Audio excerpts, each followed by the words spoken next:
Okay, you have some skill.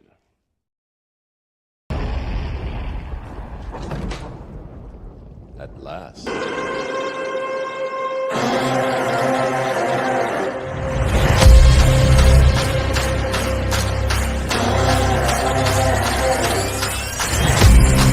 king's back and the throne's mine. The future's here and it's my time. Straight shot, going for the head with it. Take his head off and say that I did it. Good riddance. Say hi to the bad guy, I'm back in business. If you took what's mine, I'm back to get it. There's nothing you can do, I'm back with vengeance. Now turn me loose.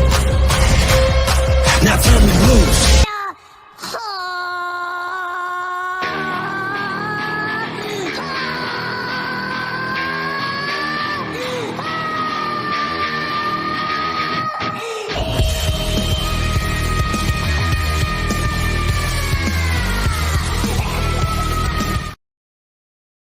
For those that's listening out there in the YouTube universe, shout out to Great Pill Podcast. Go holler at him. Hell yeah. Give him a like and subscribe. Go view his channel, if you will. Courtesy of Classic Lights. For all your Spanish watchers and viewers, Telemundo, Univision, Galavisión. Hola, buenos días, buenas tardes y buenas noches, damas y caballeros. Por favor, suscriben, gusten y por favor compartir este canal de YouTube. Cualquier parte del mundo donde están ahorita, por favor. Familia, amigos o socios de trabajo, lo que sea, por todo el mundo, por favor, suscriben al canal del Grey Pill Podcast, el Pastilla Gris, por favor. Muchas gracias. Muchas gracias. I appreciate everybody for coming on through. This Angelus represented for the Grey Pill Podcast. If you are new, definitely hit the subscribe button. For everybody else, I appreciate you to hit the all bell notification because it helps out with the just get notified of everything updated. I appreciate you, Lady Navor. I didn't know that GG mean. I guess it's good morning. I'm a little lost with the most abbreviations, but Grey Pill, good morning. So good morning to you. I appreciate you coming on through. Hope we are doing well, healthy, mindset, all that good stuff, and ate good. Because most people not a breakfast person. Anywho, I was kind of struggling with this. I didn't know I was going to do. I was going one reaction. I kind of pushed back on it, but I want to make sure I have my conversation and talking points in the row for that part. And yeah, so I'm going to get to it for. This one is about interview with Just Pearly Things with Hotep Jesus. Let me share that real quick. That's not it. That's me sharing me. I do apologize.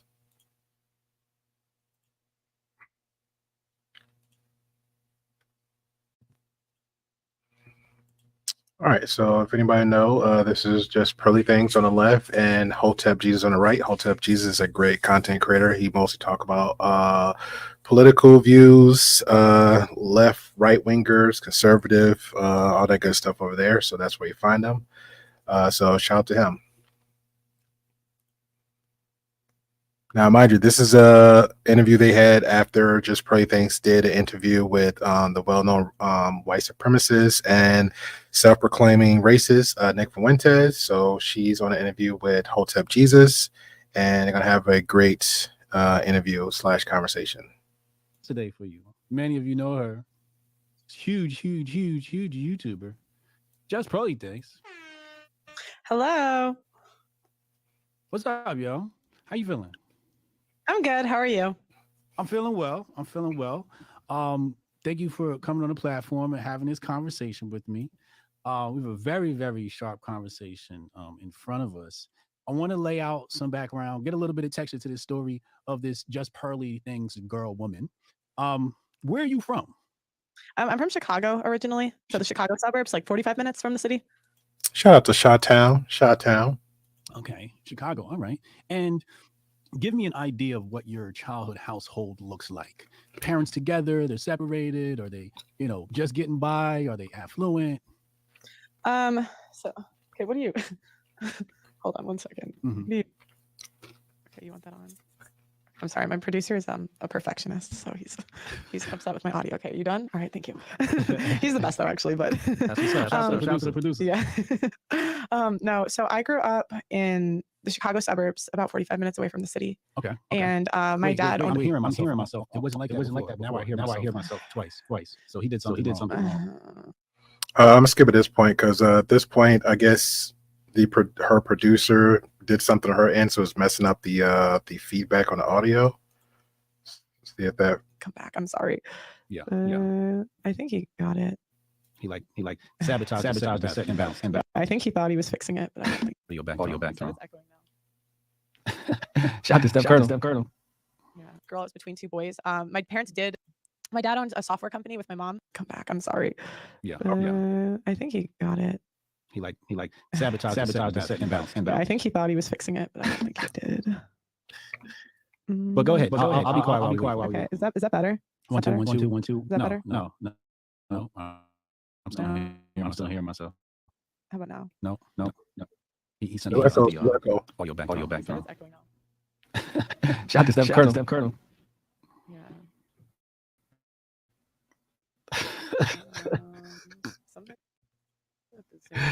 Shout out to Jamerson Hayes. There it goes. He fixed it. Yeah, that's it right there. That's better. Yeah. Okay, yeah. So I grew up 45 minutes from the city. yeah, it's not a my real dad owned producer. a software company with my mom, and they employed about like 200 people, I would say, roughly. Oh wow. Half their company was in India, half of it was in Chicago. I grew up the second out of 6 siblings. I was the oldest girl. I was between 2 boys. Yeah, it was live. It's like about 3 months ago. This was like, if anybody remember the interview that she had with Nick Fuentes, I think like about 6 months ago, she had that. Then right after that, she had an interview with, I think it's the podcast is called Trigonometry or something like that in the UK. And then she had this interview with Jesus Hotep. So this was like live, like I think like 3 months ago. Adopt 3 teenagers, but that was after I left the house, so that like wasn't when I was like a kid, like I was gone. And then they also gave up a kid for adoption when my mom was 17. Same parents, so like he's 100% my biological brother, but I didn't meet him till I was 22. I'm 26 now, so I met him like 4 years ago. Oh wow. So total there's 10, but I grew up like the second to 6th oldest girl. Okay. So what was childhood like for you? You were in a volleyball team, chess club. What were you into? Yeah, I was really into sports. That was really all I did sing a little bit. I was in choir, but mostly sports. I played volleyball, basketball, and then I did soccer and track a little bit, but mostly like volleyball and basketball. So I used to drive 30 minutes to school, and then I would do like a 2-hour basketball practice after school. Then I would drive 45 minutes to volleyball practice and do 2 minute drive, 2.5 not bad. to like 3-hour practice there. And then I would come home at like 10 o'clock at night. So I was just always like crazy busy and into sports. Yeah, that sounds wild. So Yeah. I hear you are tall. Yeah, I'm 6 foot. 6 foot. Okay, 6 foot. All right. So we Yeah, probably what? The girls I grew up with are just like crazy tall, like all like. What are you? Like my friend here is like 6'3". I had another friend in high school 6'5". Like all the girls I know are just like crazy tall. Yeah. What are you? Are you Irish? What kind of European are you? I'm like a mix of like all the European countries. So I'm mostly Irish and German. Okay. I'm also like Welsh, Lithuanian, English. I'm like a big. Nice little mixture in Yeah. there. Okay. I'm a butt. Interesting. Okay. So were you friends with Black folks like around that time period, or is this like Oh wow. or like, because I'm trying to get a beat on things here, you know. Okay. Did you have that influence in your life when you were younger, or was this later on? I mean, maybe a bit like being on teams. I would say there's probably more like maybe in college more, maybe not high school. It depends. Like I would say there's more Black girls on my basketball team than So volleyball. no Black friends But until like yeah, I mean, no Black not friends. a ton. I would say I grew up around mostly white people. Okay, yeah, okay, because you come off to me like, you know, like just a white girl, right? Like a typical white girl. So I'm trying to like, again, I'm not, you know, up to date on some of these things here, but Yeah. So what college did you go to, if you don't mind me asking? It was called Elmhurst College. It's like a Mm, small school right by Chicago. and what'd you study? Economics and business administration. Oh wow. Oh And wow. then I almost minored in political science too, but I got lazy. There's like one class I didn't finish, and Mm. I just dropped it my last semester. I didn't care anymore. Yeah. Okay. How old are you? I'm 26. 26. Okay. So college isn't that? That's about 4 years ago, right? Yeah, yeah. Yeah. Okay. Interesting. Okay. All right, so you dropped out of college. Dropped out of college. Didn't finish last semester.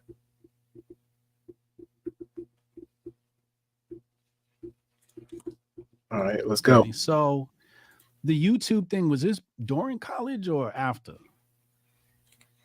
No, I did YouTube. I tried to work for a lot of media companies actually after college. None of them would take me. Can you imagine? I was like, why? Which media And company was this? but yeah, I had no experience, so fair. But I know I worked in sales for 2 years after college. I sold copiers. It was absolutely horrible. I hated that job. And then I quit that. I had one TikTok go viral when I was working that job. And so what I decided was I was going to quit my job and move to England and do a year program where I could get my master's degree and hopefully get a pro volleyball contract. And my goal was to make enough money from YouTube that I could just cover. Cause pro volleyball doesn't pay a lot. So I was like, if I could just make like 2 grand a month on YouTube, like I could live okay. Cause then that with the volleyball thing would be okay. Yeah. Yeah. Oh, okay. So that's how you got to the UK. Yeah. So I moved about a year and a half ago to London. Hmm. And at that point, I had a pretty big TikTok following because well, I should say I quit my job and then COVID happened. So I was like unemployed for a year. So I focused like mainly on TikTok in that year. And I did YouTube too, but it was like more TikTok. Hmm. And then, yeah, I moved to London. And then I started the show about like about 4 to 5 months after I was in London. So wait, hold on. What were you doing on TikTok? Um, she said she started the show. That's not 100% true because she was doing just whitest girls reacts videos. Then she did like reactions to Kevin Samuel. She did like reactions to Albert Preach. I was on her platform one time when she was discussing about, I think it was Tom Brady or Wayne Brady, whatever the football player name is. Sorry out there, I'm not that big of a sports fan. So she was doing a lot of this content before she even went to the UK. So that's not 100% true. Oh my gosh, I did so much stuff. I'm like very scatterbrained and I have a lot of interests. So, I did house tour stuff. I Okay. did family TikToks like with my siblings. I almost got on national TV for relationship quizzes. I had 10,000 people take a quiz that you could send to your ex and it was called Why Did We Break Up? And like you could send it to your ex. And I had 10,000 people take that. I ran out of Google storage space actually. And I also did like a quiz you could send to your side chick. I did a quiz you could send like I did all these different like relationship quizzes. I did rejection therapy where like every day you go out and try to get rejected like doing something. So like I went door to door in rich neighborhoods asking for a job. Got one in a day. It was so easy. I was like I didn't want it though. I just rejected it. Like yeah. Um and then I did oh my gosh, I could like go on and on. I did relationship content with like the boyfriend I had at the time too. I did, yeah, I did a lot of stuff. Okay. So TikTok is really your first, opportunity to like become a content creator, I guess. Yeah, I started on TikTok, but they banned me. Yeah, they took it away. She was banned like 6 times, but even before then, she was doing a lot of TikTok with her. At that time, she had a boyfriend by the name of, they call him Angry Reacts. Wanye is his name. And he pretty much got her started on that. She actually admitted that a couple of times, how he was helping her.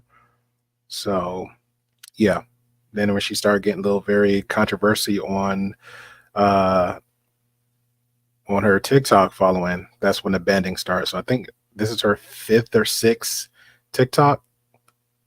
Yeah, that I part. almost had 1 million on TikTok, and then they took it. I was like, no, What why, God? what do you attribute your success to there? On TikTok? Yeah, like did you take a course or did you study other popular creators? How did you figure that whole thing out? I would just say repetition. I'm not the most patient individual in the And her ex-boyfriend. world, so if I'm bad at something, I just do it 1 million times till I get good. So I posted like 1 million videos a day, just like trying to get good at TikTok, and then Hmm. yeah, but my And her ex-boyfriend helped her. audience wasn't very good on TikTok because I was too random. Like I had too much random stuff, so it just wasn't like the best audience anyway. So Yeah. Interesting. Okay. it was So mostly women though back then. No one believes me. It was like 80% women. They all hate me on TikTok now, but they like swapped. you're saying previously your audience was mostly women? Yeah, it was like 80% women. Really? Yeah. Interesting. Well, I guess with the type of quizzes you were doing, that's what you would attract, right? I guess Interesting. Okay. a lot of girls wanted to send quizzes to their exes, I guess. I don't know. Yeah, I've seen these quizzes before. I've probably seen one of yours. So, all right. So now we were in the UK, right? And now, what makes the transition from TikTok to YouTube? Um, well, the first video I did on TikTok or on YouTube was a house tour. Okay.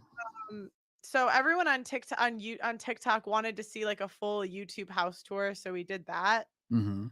And that's what got me monetized. Then I did For those who don't know, that's when she was doing like a whole tour of her parents' mansion slash house. It was like what, 9-10 bedroom that she was still staying in. So yeah, that's what like what is like what's that show on MTV? Was it MTV Cribs? So she was doing like a MTV Cribs type thing on YouTube. did rap reactions. So it'd be like whitest girl on earth reacts to like Pooh Shiesty or Oh. whatever. And that was good. My ex-boyfriend actually thought of that because he was listening to one of those songs Mm-hmm. and he just thought it was funny because I didn't know like what the words like meant in it. Like I can't remember. It was like some word in the song, a steppa. A step. I don't remember what it was. It was some word I'd never heard, and he thought it was hilarious. So then he had me react to it, Mm-hmm. and then someone sent me. Then I started doing like reactions in general. Mm-hmm. Someone sent me Kevin Samuels, and I was just like the biggest Kevin Samuels fan. Mm. So I was getting so sick of like the rap music stuff because honestly, I just don't. I'm not that big into rap. I like country. So then when he sent me Kevin Samuels, I was just so interested in his content. I loved him. So then yeah, that just took off. And then So hold on. You did the house tour. Channel got yeah, monetized. How many subscribers at this point would you say? like 2000 maybe. Oh, okay. So nothing too big. And that's when the gray pill came in. Oh. Big. All right. But my RPM was so much better off of that house tour. Oh my gosh, it was. Yeah. I forgot what it was, but it was stupid. Mm. It was Okay. like crazy the RPM from like women versus men. So walk me through this content of reacting to rap videos. How does that how do you do that? What does that look like? It would just be music videos. I mean, they're still up on my channel, to So be honest. what would you do to the music video? Would you be dancing or what? No, it would just be me interpreting the lyrics. So I did one Oh. that went viral was like Sosa. Mm-hmm. So I would just say like I'm trying to remember. It was like oh, I would just he would say like these bitches love Sosa and I'd be like who is Sosa? Like who is like I don't what does Sosa stand for? And like people just thought it was funny like cuz and I would like yeah, they would just have certain things in it and I would just yeah, talk about it and yeah. Oh, okay. The naive white girl bit, I guess, is what's happening here, reacting to black culture. Your True. ex was black? Yeah. Okay. All right. Because the interwebs is saying you're into black guys. I mean, my last boyfriend was, but I mean, I don't know. So I don't really discriminate. I don't know. Oh, okay. But you don't prefer black men over other types of men? It doesn't really matter to me. Okay. Would you date another black guy? Yeah, I would. Okay. Interesting. All right. All right. Shout out to the brothers. There you go. There you go. Just trying to draw some connections here, trying to make sense of the story here. So now we're at the YouTube. We're making these hip hop videos. What happens next? Then someone sent me Kevin Samuels to react to. Right. And then you started doing Kevin Samuel reactions, right? Yeah. Because at this point, I was so sick of the rap stuff anyway. Because I'm more of a country fan. Mm-hmm. So yeah, someone sent me Kevin Samuels, and I just loved Kevin. Like I was the biggest fan. I thought his stuff was great. I think he's like one of the best YouTubers ever of all time. Mm-hmm. Okay. And so what happened after that? What happened after the Kevin Samuels? What was your next? I guess. I started reacting to just like Manosphere stuff. So Rollo Tomasi, I was also a really big fan of. Okay, yeah, I know Rollo. Yeah, like I think he's literally a genius. Yeah. I just kind of followed what interested me. So I just was really interested in like the Manosphere stuff. And then what happened next? Then I went to London, and I thought London was so cool because everyone in London, like that was the most diverse place I'd ever lived. And what was cool about London was like I could meet someone from Italy and from Spain, and like the cultures would just be so freaking different. And it was so cool. And I just thought it'd be so cool to bring everyone in a room and like talk about relationships, which is something like everyone, no matter what culture you're from, has in common. So yeah, then I did that, and then the show took off, and that's how I got here. That's not 100% true neither. She actually made a statement on her channel that she was gonna, when she was traveling out to the UK for the basketball professional career, she actually made a clear statement saying, hey, she was going to give it 3 months to go within her goal. I think it's still on her video. She did like two. One, she was leaving from the States. Another one, when she actually was on Fresh and Fit, made the comment saying that she was going. And then another one, the last one, when she made a statement saying that when she go out there, she's going to use 3 months of her time to dive in heavily on to the YouTube career. So yeah, it wasn't, I thought it would be cool if I get there. No, she literally was heavy into it. She actually posted stuff on Instagram stories, all that other stuff, asking for help to, for mics, donations, help with the setup, sound, all that good stuff. Any support she get, which is nothing wrong with asking for help, but that was pretty much her goal. Not just, hey, I just got to UK and like, oh, well, I think this would be cool to get everybody together. No, that wasn't it. Sort of. I will say the first video that took off was I showed my friend the red pill for the first time. That was before the show, but yeah. Right. Okay. So this video that you're talking about went viral. The red pill one? Yeah. Okay. What was that one about? It was showing my friend a Jordan Peterson video. You red pilled somebody off of a Jordan Peterson video? Well, sort of. I mean, Jordan Peterson's not red pill, but it was talking about the pay gap. So a lot of people, like, it's hard because people use red pill in so many different ways. Yeah. Right? Yeah. But I was more talking about like we're told the pay gap is one thing, but it's another. And so what I found was like there would be girls that to me were so logical, but they just believed this stuff that like just wasn't true. And so I sat my friend down and I showed her Jordan Peterson, and it was like an hour video, and it's like a 2.5 hour reaction of me just like breaking down why as a woman you're not oppressed. And it's kind of cool for the audience because they can see in real time like kind of like people's minds changing about certain issues. So it was first Jordan Peterson, and then it became a whole series of like showing her either red pill or conservative like media basically. And then you'd either, it wasn't just her, like I would just bring girls from the show like back, and then like if there's someone in the show that maybe was well, the friend she's referring to, I remember that video. It's like a old consistent video. This is like her ex best friend for like 10 years that she did this video to, and her best friend, it's not her friend no more. Her friend pretty much just cut her off. So that part. Then she did try to do the same thing to, I think like about 3 months, 6 months after that, moving forward to another individual. I guess like somebody was a teammate or someone. I guess she calls herself trying to red pill her too. Yeah, and I don't see her no more on her platform, so she just disappeared and went ghost. Kind of in the middle, or had like was, I don't know, undecided about a certain issue, I would like show them a video and just see how their mind would change or not. So this was like the I guess some sort of feminist chick. Or just sort of influenced by it. Yeah. Yes. Yeah. It's a lot of that going around. Okay, cool. So then you start the relationship show. What's that called? The pregame. The pregame. I like that name. The pregame. Okay. Now, there's a lot of black folks on this show, right? Yeah. Like predominantly black folks. Yes. It just depends on the Yes. show. Like some shows, yes, Yes. some shows, no. It depends. Yes. Because Yes. the streets are saying you built your career using the culture, so to speak, using black culture, right? Mhm. Now I'm not saying use in a bad way right now. I'm just saying that, you know, you borrowed from the culture, right? A bit, you know, with the hip hop and the Kevin Samuels, and then the people on the program are definitely, you know, mostly. I guess they're like what, UK Brits, UK. What was that like? I guess. Oh no, wait, African Brits. Mhm. Yeah. What'd you say? I mean, it's a mix. Yeah, I would say there's a lot of UK Brits on the show, or yeah, African. Yeah, African Brits, right? Okay. So how long was that show going? it's been going on for a year. Oh, still going on. Yeah. Intriguing. Yeah. Is that the one that Brittany Renner and Andrew Tate were on? Mhm. Oh, okay. Yeah. That was our 100th episode. Yes. That was your 100th episode. Yes. Oh, okay. Yeah. Yep. 80% Interesting. black. Okay. It 80% sort of black. reminds me of the whole Fresh and Fit type feel, you know, where you bring people together and you ask them relationship questions. You know, that's the vibe I'm getting here. And I think it's a great lane. You know, we have our award show called The Grifties. Make sure y'all vote for me, grifties.com. And I think this is a good grift. This is a good grift, right? But I think it's fair to say that a good portion of the content did feature African Brits, right?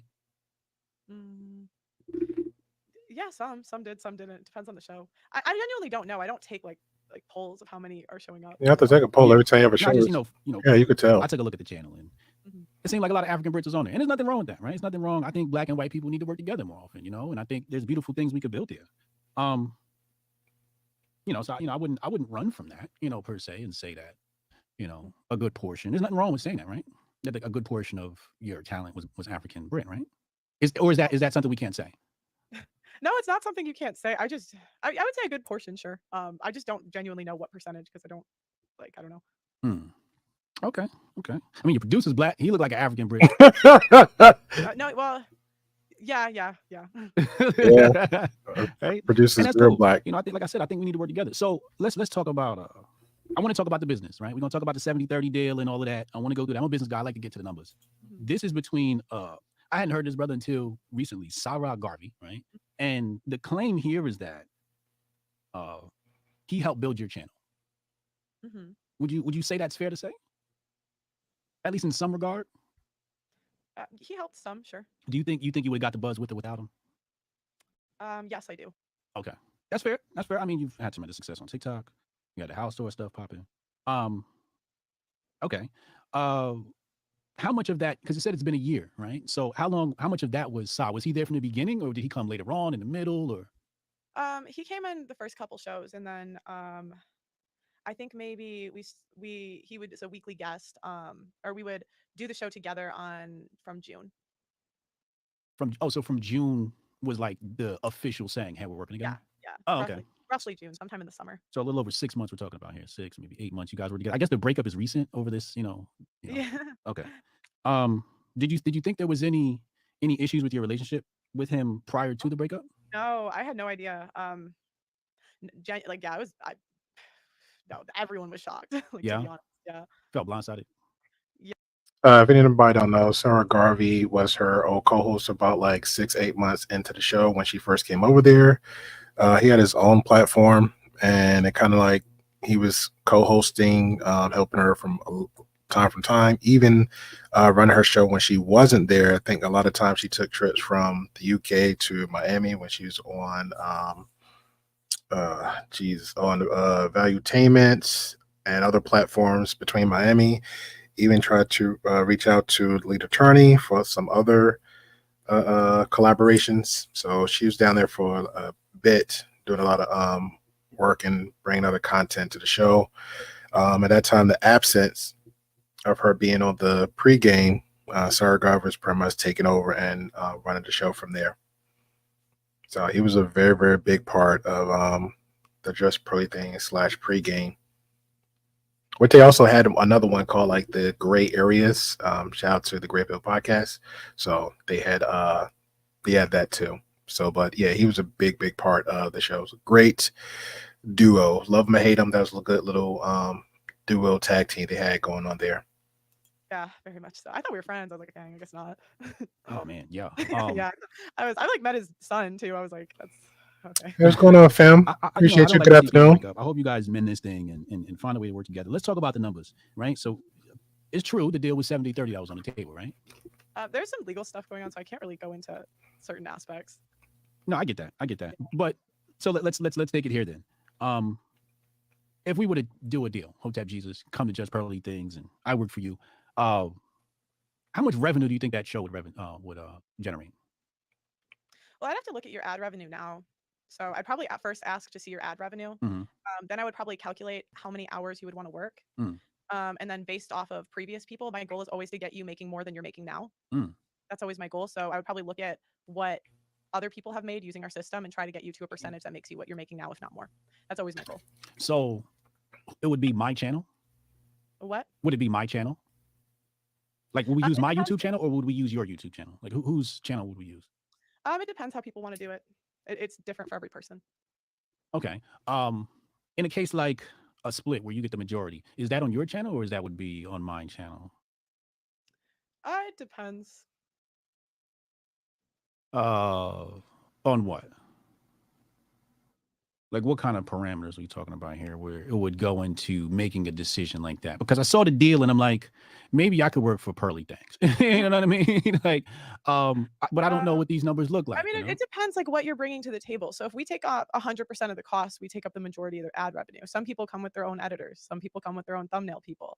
Yeah, so it just depends on the person. So yeah, some people want a show where we get guests for it and that costs money. So it just depends what the person wants to do. Yeah. Okay. No. And how much they're making now. But my goal in any deal is always to try to have them make more than they were making before. Yeah. So if I'm doing that, so that means that whatever's streamed, it won't be on her channel. It would be on my channel. So if I'm going on her studio, using her thumbnail guy, using her editor, so all the content would just go straight to my channel, but she still get a cut. Interesting. So, I believe it would make sense for a creator like me to just go on your channel and get paid. Wouldn't that make sense for me? You got 1 point something million, right? I think that's the best way for me to make money. It depends on. I'd have to look at your channel analytics and like ask you how much you. It's trash. It's trash. I'm saying right now. I'm like, yeah, you're just gonna have to rate me a F plus. Yeah, mine's trash too. It depends. There's like different.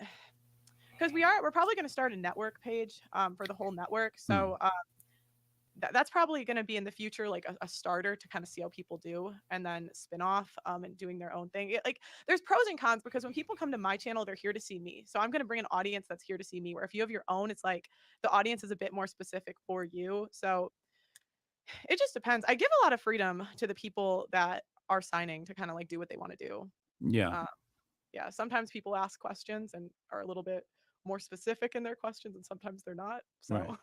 But if it's I'm just thinking like here, if it's an upstart, and it's not making any money, or is it making money, right? Like when you throw somebody a deal, is this into a revenue generating channel already and then there's a commission split on the back end?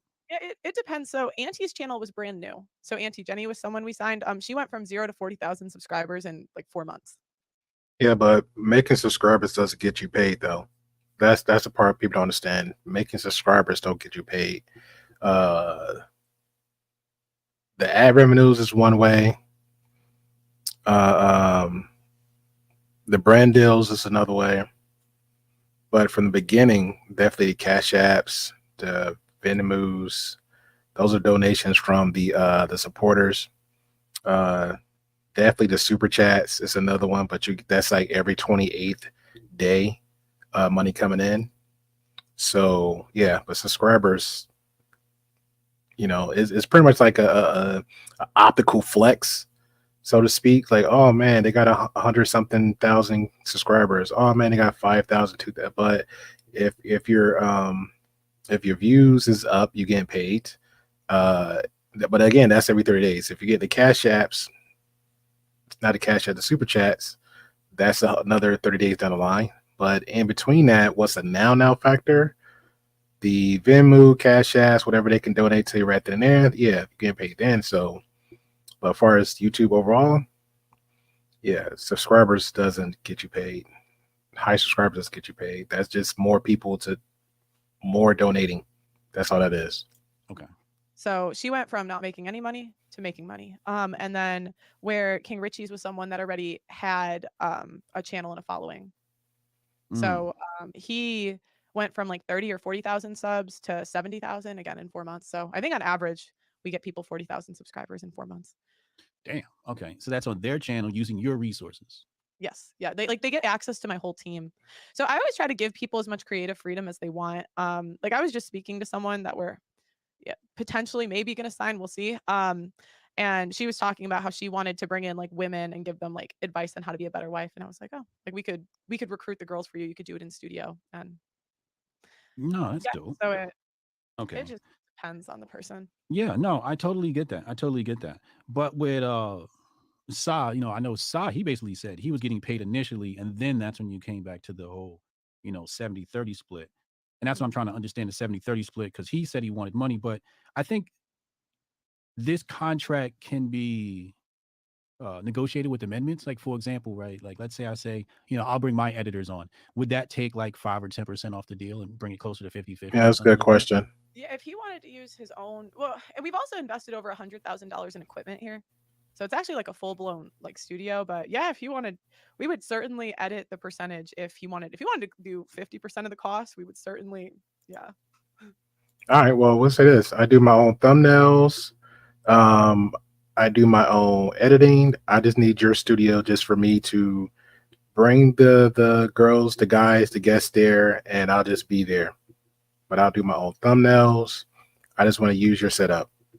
So does that mean we go from the 70-30 split to the, because again, she's saying she get 70% of whatever I make off of YouTube, and I get 30% of the rest of it. So the option I'm bringing to the table, so that mean now, does it become like a 50-50 split, or 40 to her and then 60 to me, or now she get 30 and I get the 70?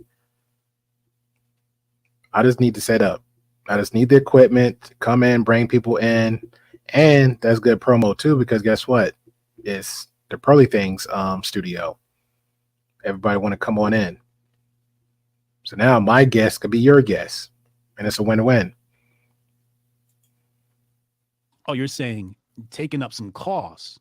Yeah, if you Yeah. want to take up costs, then Then the but splits will be different. actually, That makes sense. I mean, that he was like also the one chasing, like, I don't know, it was sorry, chasing I can't, what? Stay with the chest. like Stay with the chest. it was just interesting because he was saying that like I was kind of chasing him for it, but he was more chasing me for the, so I don't know. It like there's only so much I can say. So Yeah, you felt like he was more pursuing the deal than you, and that's why the value was sort of flip flopped. yeah, just because I mean I have a lot going on, to be honest, and Yeah. it's like it's very busy, so I wasn't like dying to take on talent, but um yeah, so Mm. it would, yeah. Yeah, I know you probably making It good was, money. we stopped doing our show together after I left for break. So I went home for Christmas and we just never started up again. So he was more of the one like asking me about it and like, yeah, so Mm. Is there any particular reason why you guys never rebooted the show, or? I went down to 2 shows a week because I was doing volleyball. Mm. So I've been a semi-pro athlete the whole time. I've been like doing the YouTube stuff. Like I've been on like a full-fledged volleyball team, traveling away, all this stuff. So I just like I was like after I went back from break, I was so stressed out before break. I was like, I just need to go down to 2 a week, and then we could maybe start after I'm done with season. Yeah, but he was doing a lot of the shows when you wasn't there. So that break you time out you took, he was there hosting it. So I'm a little bit confused. Like, I don't know. I need to see like a time period at, because I watch both their contents when he's on and when she's on, when they're both on. And a lot of times when she took those breaks, he was there for the most part hosting it, keeping the how you say the squeaky wheel running. Yeah. Oh, okay. No, that makes sense. Okay, so you just didn't have the bandwidth to do the show. Okay. Did you reach out to him and tell him that, or was he just like, hey, what happened? Do you feel like you left him hanging, or do you feel like Yeah, you didn't? partners got to keep Because that maybe that could communication be going. some of the reason why No, he has this. we had a conversation about it before, so I thought we were like fine, to be honest. Because and then he his he had some family stuff going on too. So it was kind of just like we were both busy on my end. Maybe I didn't communicate it as well as I could have, but on my end, I thought we were fine. Interesting. Hmm. Could a brand be big enough to? Here's a suggestion for I guess business partners, whatever. Try to have stuff in writing what the rules are and the boundaries. Um, Also, if you have like conversations on the back end, have like a Zoom meeting. So it's kind of like having accountability without even having the it's forcing each other being accountable for certain conversations. So nothing would get construed about, remember that time I said, or I guess, or assume. That's always a good thing. So some people you can kind of trust with it. And let's just say, for example, we'll use them too. For example, let's just say he started out helping her out because most people see a content creator and they see some potential they have. Shout out to Be Unlocked because somehow he was crying exacerbated last night. Like, oh, you see potential? Like that's a negative thing. That's not a negative thing if you see good positive potential in somebody. So when people see potential in somebody, they want to help them move forward and make them grow, blossom a little bit further. But anyway, so let's just say Sarah Garvey saw some potential in her channel and had a conversation like, look, I don't mind jumping on board with the whole Pearly Things podcast, and we'll see where it goes. But then he saw where it goes, and guess what? It's blowing up. The money coming through. We're seeing everything rolling. Okay, let's have a conversation. So now you have the conversation. We got to have the contract involved. Got to have the the Zoom meeting, something, the whole conversation in pre-record, so it won't be no lost in translation with a conversation of how we want to do this deal with each other. So that's my advice with most people, even with the Great Pill podcast. Like I have a new co-host. I knew her for a very, very long time. I trust her. She trusts me. It's pretty much, hey, this is the time I can pretty much straightforward conversation. Most of it was like via email and other conversations there in print, so nobody can ever go back and forth on it. But even just word of mouth, this is my availability time. This is what I can do. Okay, great. I set up all the of course I do the thumbnails, all that good stuff. She's more than welcome to ask suggestions into topics. Only thing that she asks for on my end, like, hey, what's the topic? I need a topic ahead of time because if it's like a real controversial, good conversation, I would like to prep and do my homework on it. Great. That's the least you're asking. Not a problem.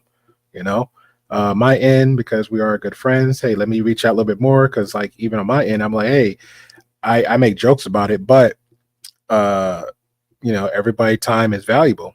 And I feel like anybody that jumps on here for group conversations, it's like, okay, you're doing me a favor. But at the same time, if you say, hey, as an adult, I can be a certain time, it's frustrating, but I like, hey, let me still reach out to these people. And that's fine too. But that's part of the game. Shout out to Inky. She says most definitely, and she goes, very good point, Gray. Some people don't think about that, and it's very very important. Exactly, it is. Like I really like. I know most people actually enjoy the group conversations, and it's pretty much the only reason I keep doing it is mostly because people actually enjoy it, and it kind of creates a space opposite to the other spaces out there that complains and say, hey, well, nobody don't ever be transparent. Nobody don't never have these conversations. Nobody don't never like let me talk. Nobody don't never. And I'm like, they don't never. Everybody like don't speak in absolutes, because what happened is, when you come over here, then you have the conversations and you speak in transparent, you have your voice, then when you're done, you'll be like, oh man, this was great. I really appreciate it. Cool. Not a problem. That's what we're here for. And I said, even at the end of it, I don't even be asking nobody said, because even after the podcast, even after the group conversation discussion on Tuesdays is done, most people like just be thanking each other in the midst of the lot, like, hey, I appreciate the conversations. Everybody can agree, disagree. I'm like, okay, thank you. So yeah. Shout out to you, Wally. Appreciate you, man, coming on through. Hope everything going well on your end. How the weekend? We haven't chopped it up in a minute, except for we're pretty much in the back end for the other geeks and anime conversation. So I appreciate you, Wally, coming on through. If you want to chime on in for a hot minute with the conversation, appreciate you, good sir. Let us continue. come to Just Pearly Things, use your facilities and editors, and get a deal that's maybe 70-30. Maybe they're just bigger than your network, and you can say, "Hey, I'll take that small portion on Oh this." hell yeah. Yeah, I figured. Oh yeah. Oh my gosh. If it's not even based on subs or views, it's based on your revenue as a channel. Yep. So it's like every person I sign, I have to spend 5 to 10,000 a month depending on what they do. So if I can, my goal again is always to get you to a point where you're making more than you were making before. So your lifestyle doesn't change. That's always my goal. So you know, if if he paid attention to like the numbers I got my other talents too, like in terms of revenue, he would have been making more at that percentage. I think the others she's talking about was King Richie's Auntie Jenny. Those are the other two, but I think the one came in first was Sarah Garvey. But we'll check those numbers out in a minute. We'll check those numbers out in a minute. I just don't know if he like understood the math, to be honest, but you know. That's what I was trying to figure out here because Hey, hey, Columbus Hill. Appreciate you coming through. Everybody, welcome Columbus Hill, new person coming to the chat. And yes, you do not understand how much that's a big trigger for me. When people speak in absolutes, man, I get so triggered when people sit there and say always or like you can't everything. It can't. You just can't. But yeah, 100% run. Don't even hide. Just take off. Just don't even look back. If we're gonna get biblical with it, keep running. You know, when you look back, you turn to salt. Don't even look back when you're running. 100%. Look at that. He know. okay, so you help So people like build their channels. if you're making 2,000 a month on YouTube and now you're making 20,000 a month on YouTube, what's more, 30% at 20,000 or 100% at 2,000? Like a lot of times people want 100%. They want 100% of nothing, and it's like, and I'm not here to do charity work. Like I don't know. Yeah. Yeah, but you're not doing 100% nothing because we already established if this is what you're providing, and you said your goal is hey, I see talent, I see potential. Let me work with you, get you to where you're at, and when I get you there, yeah, then I'm going to be taking a piece of the pie. Am I misunderstood or something? Isn't that what she said? When I see potential, I'm gonna get you there. She had like 3 people. The first one was Sarah Garvey. He stayed for free. She was getting like a little piece of the pie. And then when they saw the numbers go, they okay, let's try to reconvene to have a discussion. And her discussion was 70-30 split. Now, according to Hotep Jesus, his thing was like, okay, well, is it negotiable on like if you're saying what you provide, and they say, hey, well, I got my own thumbnail guy, which could be me. Shout out to TheGreyPillPodcast, I do my own thumbnails. Or you said, hey, you got an editing team, and I say I do my own editings. I'm good. So what does that 70-30, 70 for you, 30 for me, does that change now? And she said, yes. Yeah. So it might go up 60 for me, then 40 for you. Right? Because the only thing I would actually need, because if I'm coming in on my end, because I learned what my niche is, I learned what I want to do. Heck, I might even have your whole scenery changed up a little bit because I don't want to look 100% pearly things, right? Even this little something like this little setup in the back, I might have something that kind of feel for it on her end. So I just want to use your studio. I want to use your mics. I want to use your lighting. Heck, get your little producer in the back, and that's it. Heck, I might not even need to use that. So yeah, if she's saying it's flexible, okay. I can bend that 70 and make it into 40 her and 60 me. According So to you her. said the channel is doing how much now? 10, say it's doing 10,000. That's 30%. That'd be 3,000 compared to 2. So you'd be up 1,000. No, I said 20. Oh, 20,000. Oh, damn. Oh, my bad. Well, I take that back. It depends on the month. So I'd be like 6, maybe 6K. Yeah, I mean that's a good bump. You're making 2K, you're making 6K now. Yeah, I mean, yeah, I guess I could see it that way. And it's also like if you had communicated more, I would have been open for like different amendments after like we paid the money back that I spent on the channel. You know what I mean? So I would have been open to like more stuff. You just made a video. What you mean spend money on the channel? Like Like, you, it's like, you basically saying there are expenses that come along with building someone's channel. If they want to come in and share those expenses, we can make amendments to the contract. If they're using all of my resources, then you got to take the lion's share. mhm. In general, I mean, I can't it say I does argue with depend that. what they come in with. Like, if someone's making 10K a month on YouTube, Right. well, then you get a higher percentage, Yeah. you know. But if you're making 2K a month on YouTube, you'll get a lower percentage. You know, I mean, Yeah. And they're saying like these were slave contracts, is what they were saying. 3-year lockdown, you own the brand. Would you own the brand? no. After the 3 years, I mean, again, remember this whole YouTube thing is a year old. Right. So I'm not going to claim I'm the perfect contract maker. All right, Yeah. I'm not going to claim like I'm the end all be all. I know how the contracts go. Right. And I've been told that this was a bad deal for me because at the end of the 3 years, they get to walk away with their channel and keep it. So I could put in all these resources into a channel, and I gave an amendment where they could leave after the first year. Yeah, but to be fair though, if you haven't been here a year, like what can anybody name like what real content creators like a podcast like been around longer than 3 years consistently? There's not a lot. So shout out to Duke the Don. He's been around 2 years, but he grew organically, right? Pro Things blew up. So will Pearly Things be around for and two, when most people start their own business, especially with podcasting, isn't there like another plan after the plan? Does that make sense? You know how you work at McDonald's? Like, hey, I'm not going to be here at McDonald's all my life. Or one person, hey, you know what? I might be in McDonald's just long enough to be the manager. Or one person, hey, you know what? I'm going to own a chain of McDonald's. They do the same thing at Dunkin' Donuts because a lot of people think like one person owns all of Dunkin' Donuts, but it's not really true. You can own a bunch of chains of Dunkin' Donuts and run it. But remember, the hierarchy is whoever runs Dunkin' Donuts, but you can actually run your own chain of Dunkin' Donuts, just like you can run your own chain of McDonald's.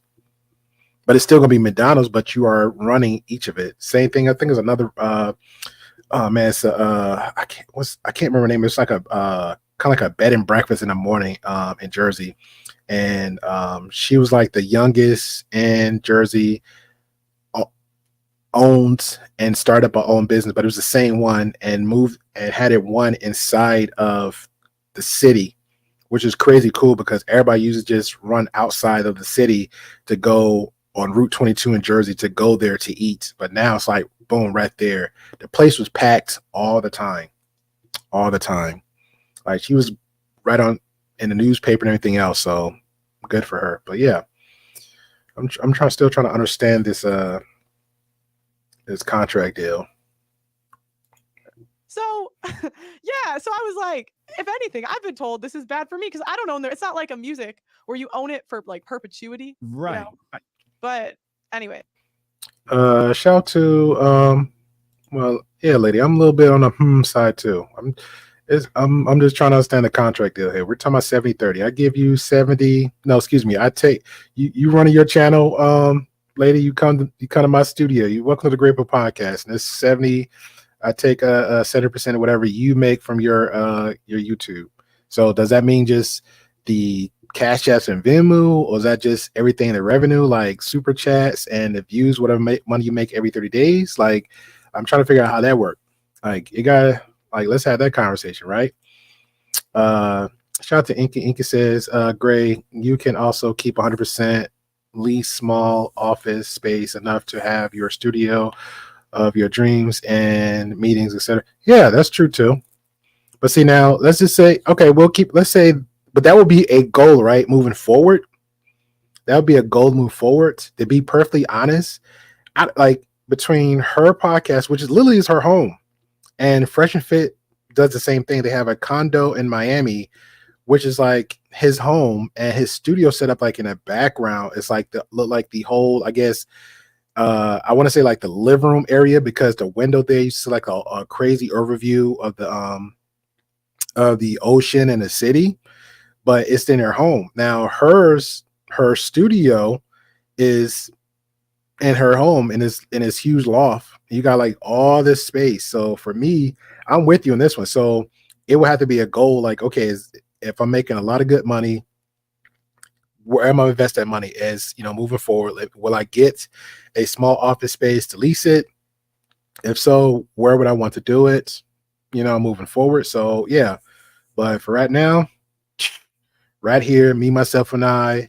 Let me do the streams back and forth with guests on, and that would be it. But if it started making some real money, like I'm guessing according to her and how the other podcast Fresh and Fit doing, then yeah, then that would be more security wise too, because it'd be scheduled. Everybody come in that time, okay, and look, we already know location. If it's the major cities like Miami, certain parts of Chicago, Atlanta, Vegas, what else? There's certain spots in California, but then how much money I'm going to come out my pocket. So yeah, honestly, I might as well just rent an apartment and actually, I don't want to say gut it out, but I might as well just rent an apartment and make one huge section of that room area, maybe the living room, dining room, and just cross it over together and make a huge studio. I think it might be cheaper doing that, but I don't know about an office space. But that's just me just thinking off the dome. But I agree with you 100%. I agree with you 100% on that. So you own, would you own it for that 3-year period? Yes. Okay. Yes. I mean, I will say it does depend on the person, and that's the one thing. Right. He seemed to think he knew like the contracts I worked out with other people, and his numbers were just wrong. I was like, okay, but like, but I mean, yeah, that's not exactly that bad now. 3 years. All right. So you own the channel for 3 years. The revenue split is your lion's share. and you get 10 pieces of content posted a day. Damn. And So you do everything. I get to use your studio. Mm-hmm. But and after 3 years, I keep my channel free and clear, and you'll make no money after that. Yeah, I mean, we hope they resign, but I've been told that's a bad way to do it. don't put that in writing. That might switch. I've been told that's not. I should not do it that way. I need that deal for. I know. I was like, it's funny. The more I talk about this deal, the more people DM me asking for it. They're like, wait, I'll do the morning show, and yeah. So and you make 10 pieces of content a day, and it doesn't cost me anything. I might have to move to the UK, Burley. As long as you're not a white supremacist, we still got to talk about that, know. But it still doesn't seem it makes sense to me. I get what you're saying. Okay, so now it kind of makes sense with this contract. I don't know what else is in the contract, but going based upon what you said. I'm really big on giving the people that work for me creative freedom. So if someone has an idea of like a show or a piece of content they want to make, like we just did a dating show where we brought in like we was called the Red Pill Bachelor. Okay. And we brought in like like 10 girls to like do one-on-one interviews and like or one-on-one dates and like and basically like he asks them like more red pill leaning like questions and then he has to eliminate them one by one. And yeah, and so it's just kind of like the cool thing about working here is like we really are here to make whatever content they want to make possible. So that's dope. Production house studio. I said this a while back. This is going to be the future. Now, before we hop into the Nick Fuentes stuff, I want to stay on topic here with the there's another debate swirling around, right? The African American versus the African, right? I call it the diaspora wars. This is a thing on social media amongst the Boule blacks across many continents. Did you see money in that opportunity? Did you notice that rift and say, "Oh, this is a good niche," and try to bring some light to that conversation? I didn't even. No. You didn't know about it? No. Oh, okay. No, because I didn't even in that interview. I didn't even say like I was comparing Westerners to non-Westerners. I didn't even say anything about Africans versus like I said that Africans are hard workers, but I did not say like comparing it to the U.S. But yeah, in that way, no, no, that was not. Okay, no, that makes sense. So what you're saying is, the internets have got that misconstrued. When you made those comments about Africans, you're not doing that in juxtaposition to the African American. I swear, no. Okay. I mean, I was more talking about Westerners versus non-Westerners, and I was just using Africans as an example. So, like, I grew up with nannies from around the world. So, I mean, in this my dad hired people from all over, and he had an international company. So, I was more speaking to like, non-Western people. I just think come in sometimes with like a hunger that Americans in general don't because we're a bit spoiled. So. I mean, I think it's wouldn't hard argue not with to that. be. Yeah. And a lot of my dad's best employees were non-Western too, but they weren't African. They were from, I think, India. So Yeah. Okay, so your dad hired everybody that's not American. All right, shout out to him. Shout out to him. So we have a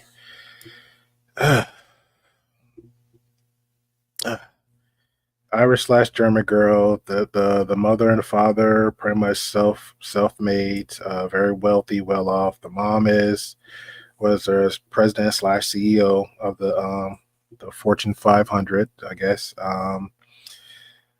She didn't have no black friends, maybe in college, but she said she pretty much just hung out with them doing sports. She dropped out of college, uh, didn't complete her last semester because she said she was lazy. And then she applied for some media campaign when she had a job, but they didn't hire her. So, yeah.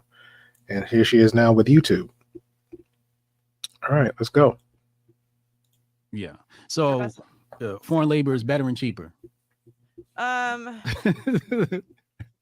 Sometimes, so it depends for the job. I will say it depends what job. Yeah. Like different cultures are like better at different things. You know, we had German nannies, so it depends on the job. Yeah. Oh, she had German nannies. No, I get Okay. it. I get it. No, it totally makes sense. Now you hosted Nick Fuentes, right? Did you know who he was before you hosted him? Did you know who he was? Oh my gosh, this is the big controversy. Okay, did I know? Did I not know? I knew some things. I did not know others. Okay. What did you know? I saw him on No Jumper, and my show was about relationships, and he had like a crazy take on race mixing. So that was why I invited him. We did a panel about interracial relationships, and then I just interviewed him like one-on-one on top of that. Okay. And I did know he had his bank account banned, and I was like, why did he get his bank? Yeah, that was the interview that we had covered a few weeks back. But because once she said she didn't know Nick Fuentes, so I'm a little bit confused. She said she didn't know Nick Fuentes, but now she's saying that she knew a little bit of him. So wouldn't that intrigue you to just like, let me just, at the very least, Google Google somebody real quick. Let me type the name up, since if another celebrity in some kind of media space is interviewing that person. I don't know. Maybe there's just me. I feel kind of odd just randomly. Like we'll say Nathan Daly's, for example. You know, had him on as a guest. Great conversation with me, him, Mandrell, and Lucky Marie. And but I'm just not gonna just randomly just bring him up without trying to figure out somewhat about him. You know. But yeah, that's odd. You just randomly saw somebody on a platform and just say, hey, let me just bring him over from one state to the country, to the UK, and just randomly bring him on. Let's just interview him, and I don't know him. Count band. Yeah. Nick Fuentes is quite the character. You since taken the video down, but I saw you tweet. You said you're going to put it back up. Yeah, I have a statement coming out on everything. I've just been busy, but it's coming. Yeah, we're still waiting for that.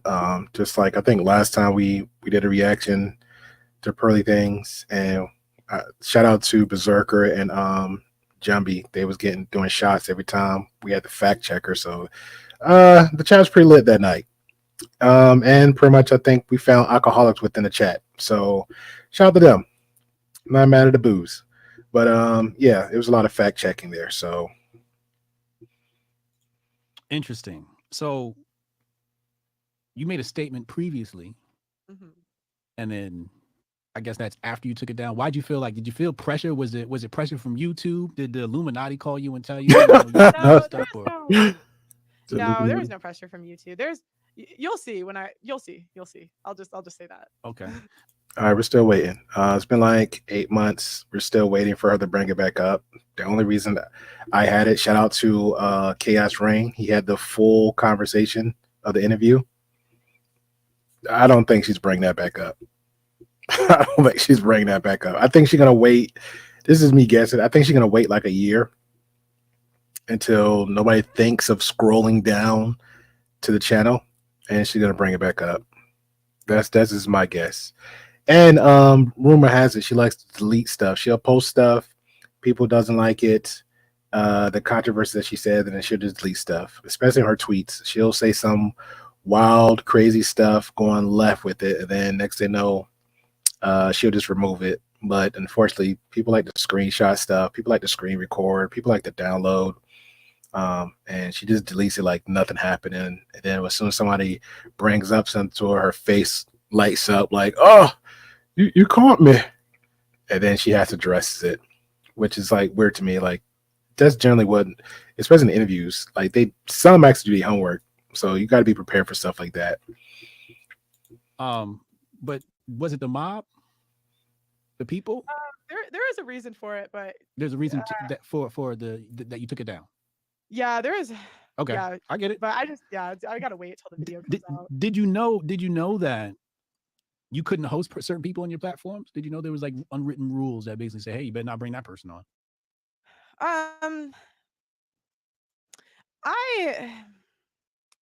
I knew that he was a controversial guest. I knew that some parts of the video would definitely be taken the wrong way. What I did not know was how crazy it was going to get. But I did know he was controversial. I didn't know that he was a Holocaust denier till he was already in England. That was literally what. Again, we Google, do your homework. That's literally like the first few sentences when I Googled his name. When we did a reaction of him, of you interviewing him, that's literally what popped up. And then the multiple pictures and images of him doing a lot of stuff. So, I'm trying to understand like how we didn't know this. I am so confused right now. That was new, like because he came to England from so like he was there for like 3 days or 4 days. We just filmed like a ton of content with him. And it was like the first day he got in England, I started like researching him a bit more for the interview, but he was like already there. And I was like, dang, he denies the Holocaust. Like, I've never heard of a Holocaust denier before. You never heard of that before? Yeah, that was. Yeah, Are you still cool with before? Yeah, I think so. Okay, so he's cool people. Do you think he's cool people? Or would you say he's somebody that somebody should not hang out with? No, I wouldn't say that. I would say he has some crazy views. But overall, he was really polite. He was really nice to everyone that works here. I there's even clips of my staff, and people will say like I have a gun to their head or something, but I certainly don't and did not make them. But like Blessing, one of my producers even said that he didn't find him to be racist and that he thought he was a nice guy. Was that African that said that? It was okay. I don't. Okay. So the whole Nick Fuentes thing bobbled up, and then that's when you made that comment, right? You made that comment. Slavery wasn't that bad. I did not say that. That is, they took that out of context. I did not say that. I think the exact verbiage you had was something like, some of the slaves actually had great relationships with their master. Yeah. I gotta find that. I could swear we went over this. I gotta find that just to get some context. Pearly says, Pearly says slavery was exaggerated. That's exactly what she said. Where is it? Where is it?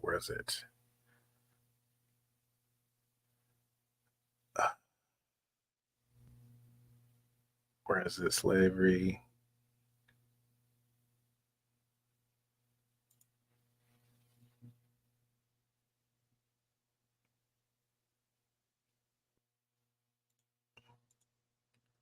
What's the volume of this?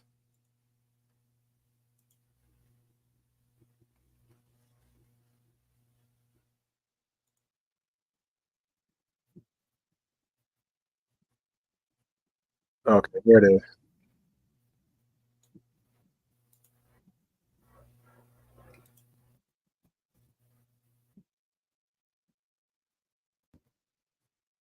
That's the gist. Yeah, I mean, but you kind of deny it happened. Yeah, I deny some of the parts of it. You deny parts of it don't seem realistic to you. You think they were embellished upon. I think they're embellished, yeah. The same way. This sounds, oh gosh. Oh boy. They're gonna get in trouble. This sounds similar to the slavery stuff too, because that's literally the founder of, or the guy who made Roots said, I wanted a myth for my people to live by. So they often, but that's what they do is in the culture. We sort of lost submission is in the culture. We sort of lost the culture. Yeah, because the lesson of World War II based on the horrors of the Holocaust is like, this is what happens when nationalism goes awry. This is what happens when nationalism goes But your too far. argument was the Holocaust was not special and all countries have done that. Yeah, And exactly. so you're saying, why is the Holocaust special? Yeah, basically. Oh. Okay, what do you mean basically? Well, yeah, I mean, because of course, we're getting into the details of it, but yeah, that's the gist. Yeah, I mean, but you kind of deny it happened. Yeah, I deny some of the parts of it. You deny parts of it don't seem realistic to you. You think they were embellished upon. I think they're embellished, yeah. The same way. This sounds, oh gosh. Oh boy. They're gonna get in trouble. This sounds similar to the slavery stuff too, because that's literally the founder of, or the guy who made Roots said, I wanted a myth for my people to live by. So they often, but that's what they do is the culture. We sort of lost the culture. Yeah.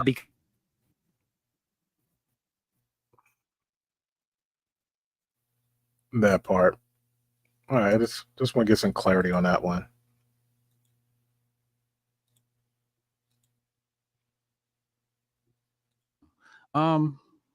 In hindsight, do you think that's a bit insensitive to the struggle of Black people?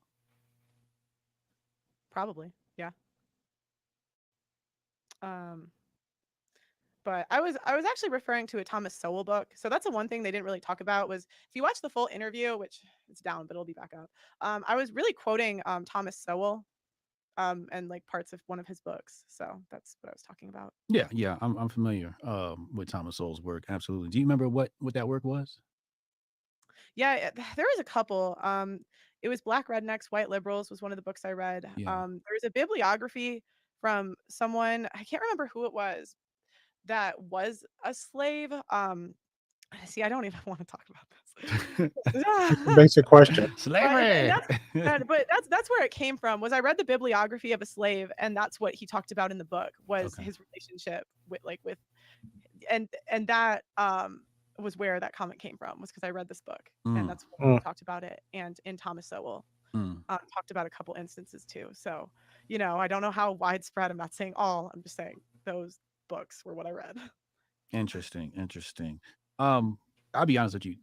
From the material I've seen, you don't seem like the type of person that's a history buff, right? Like you're playing volleyball, you're studying business and economics. You're probably not like doing a heavy lifting of history studies, right? I wouldn't say history studies. I just used to listen to audiobooks a lot when I ran. So I just used to listen to a lot of Thomas Sowell. I used to listen to like some old bibliographies. I ran a marathon. I did marathon training a couple years ago. And that's like we're talking about history though. So oh, that's good. I wouldn't say I'm like an expert on world history. No, just someone that listens to books sometimes.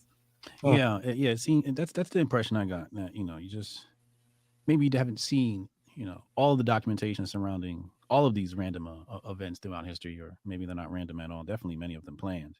But I just want to understand, how you view this thing, because you're not for reparations either, right? You're like, that's a no-go.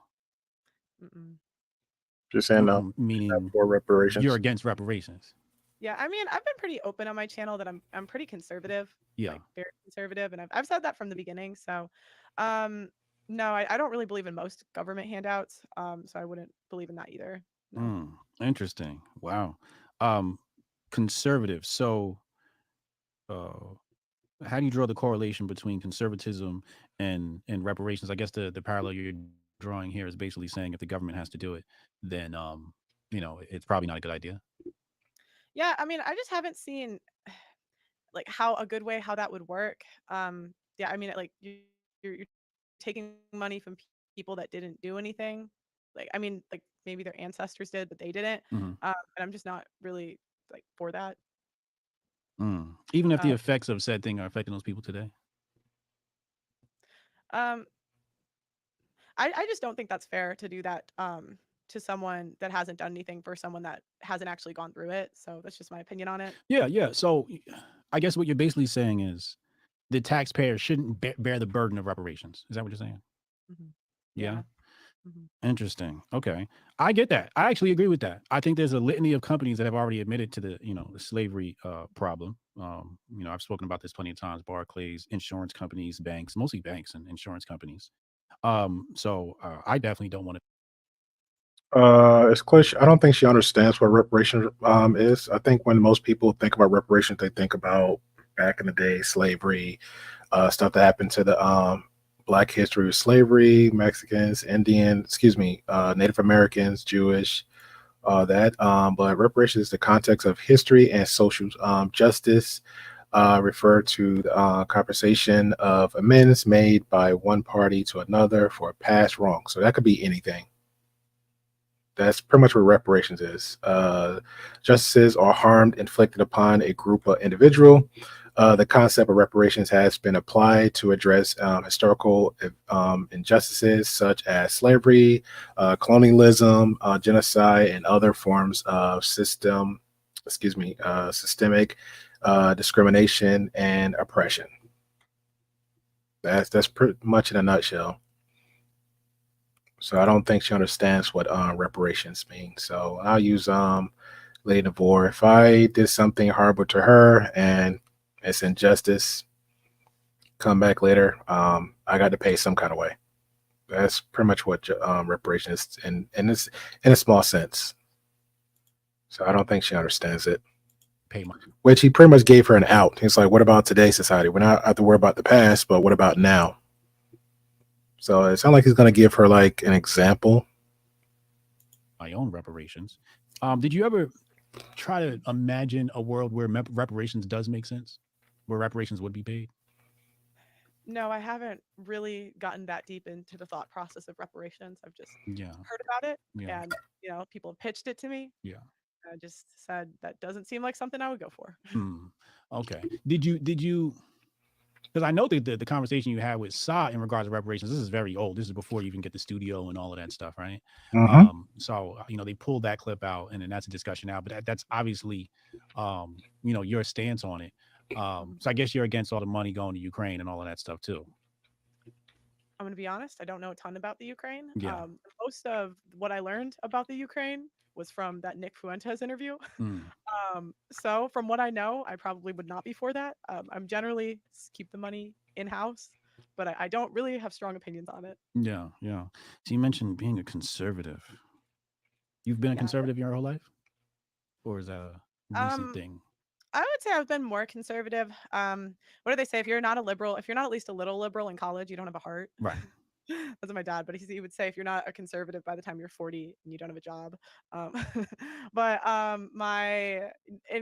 the most part, yeah, I've always been more conservative. I'm very pro-life due to like the fact that my parents gave up my brother for adoption. Yeah. So because of that, So because your parents gave up your little brother for adoption, so that make you pro-life? Wow.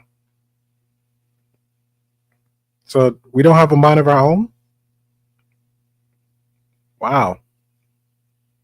Your parents gave up your little brother for adoption, so because of that, you believe in pro-life. No thoughts of your own. Okay. That's one reason I'm conservative, but that's the hill I'll die on. But no, I did that. I totally did that. I'm definitely on the conservative side of things here. It's just like it's a touchy subject, when we talk about reparations, conservatism, and then people are saying things like you filled the vacuum that was created after Kevin Samuels passed, right? And that's really what they're saying is like, you built your brand off of Black people, but now it's like they're starting to see like, you're not exactly for the culture, let's say. You're just doing business. Would that make sense? I mean, my first viral video was like that when I started actually making money off of YouTube. I've reacted to probably more than anyone? Jordan Peterson. Okay. Jordan Peterson, that was my number one.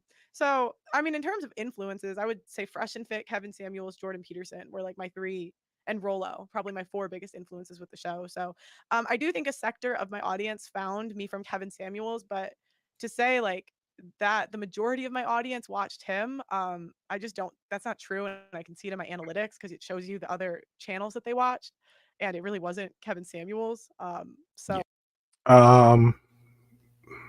That's not true at all. Especially with marketing. So this part she's dumb, but she's not dumb.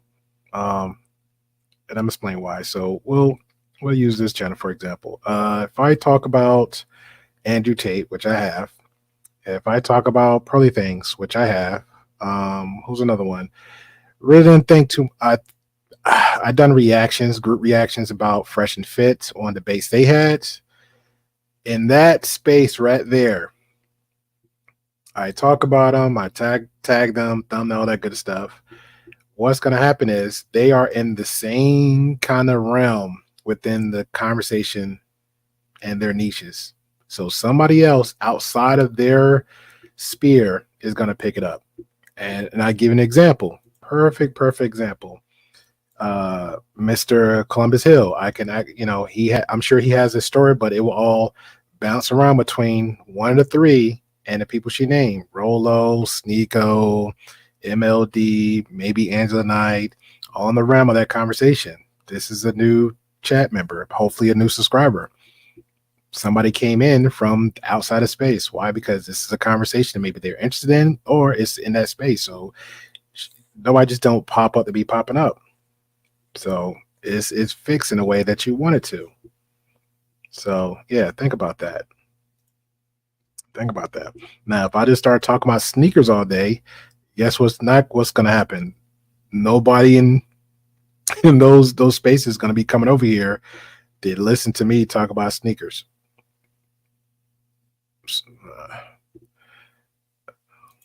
She's playing a very clever game. She's like the female Loki. Yeah, I could not imagine a white girl from the suburbs filling a void of Kevin Samuels. I'd like to go on the record and say I thought that shit sounded stupid when I first. I thought so too.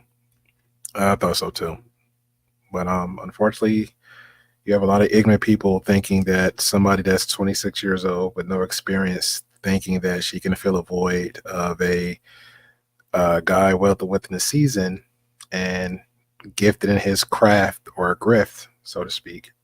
Heard it. No, I mean, freaking. That was so interesting when they're like, "This is your new leader." I'm like, when did I say I was a leader? I'm doing my YouTube channel. Like, I'm sorry, I'm successful. Like, I don't know what to tell you. Like, I'll be worse at it next time. Jesus Christ. Yeah, I would not say you filled the vacuum with Kevin Who Samuels. could? I don't Who think could anybody fill the could. vacuum? Nobody could. Like, to say anyone filled the vacuum of Kevin Samuels is so disrespectful. That man was I was just a super fan of Kevin Samuels. I don't think anyone can or will fill his void. Yeah. No, I totally agree. I totally agree here.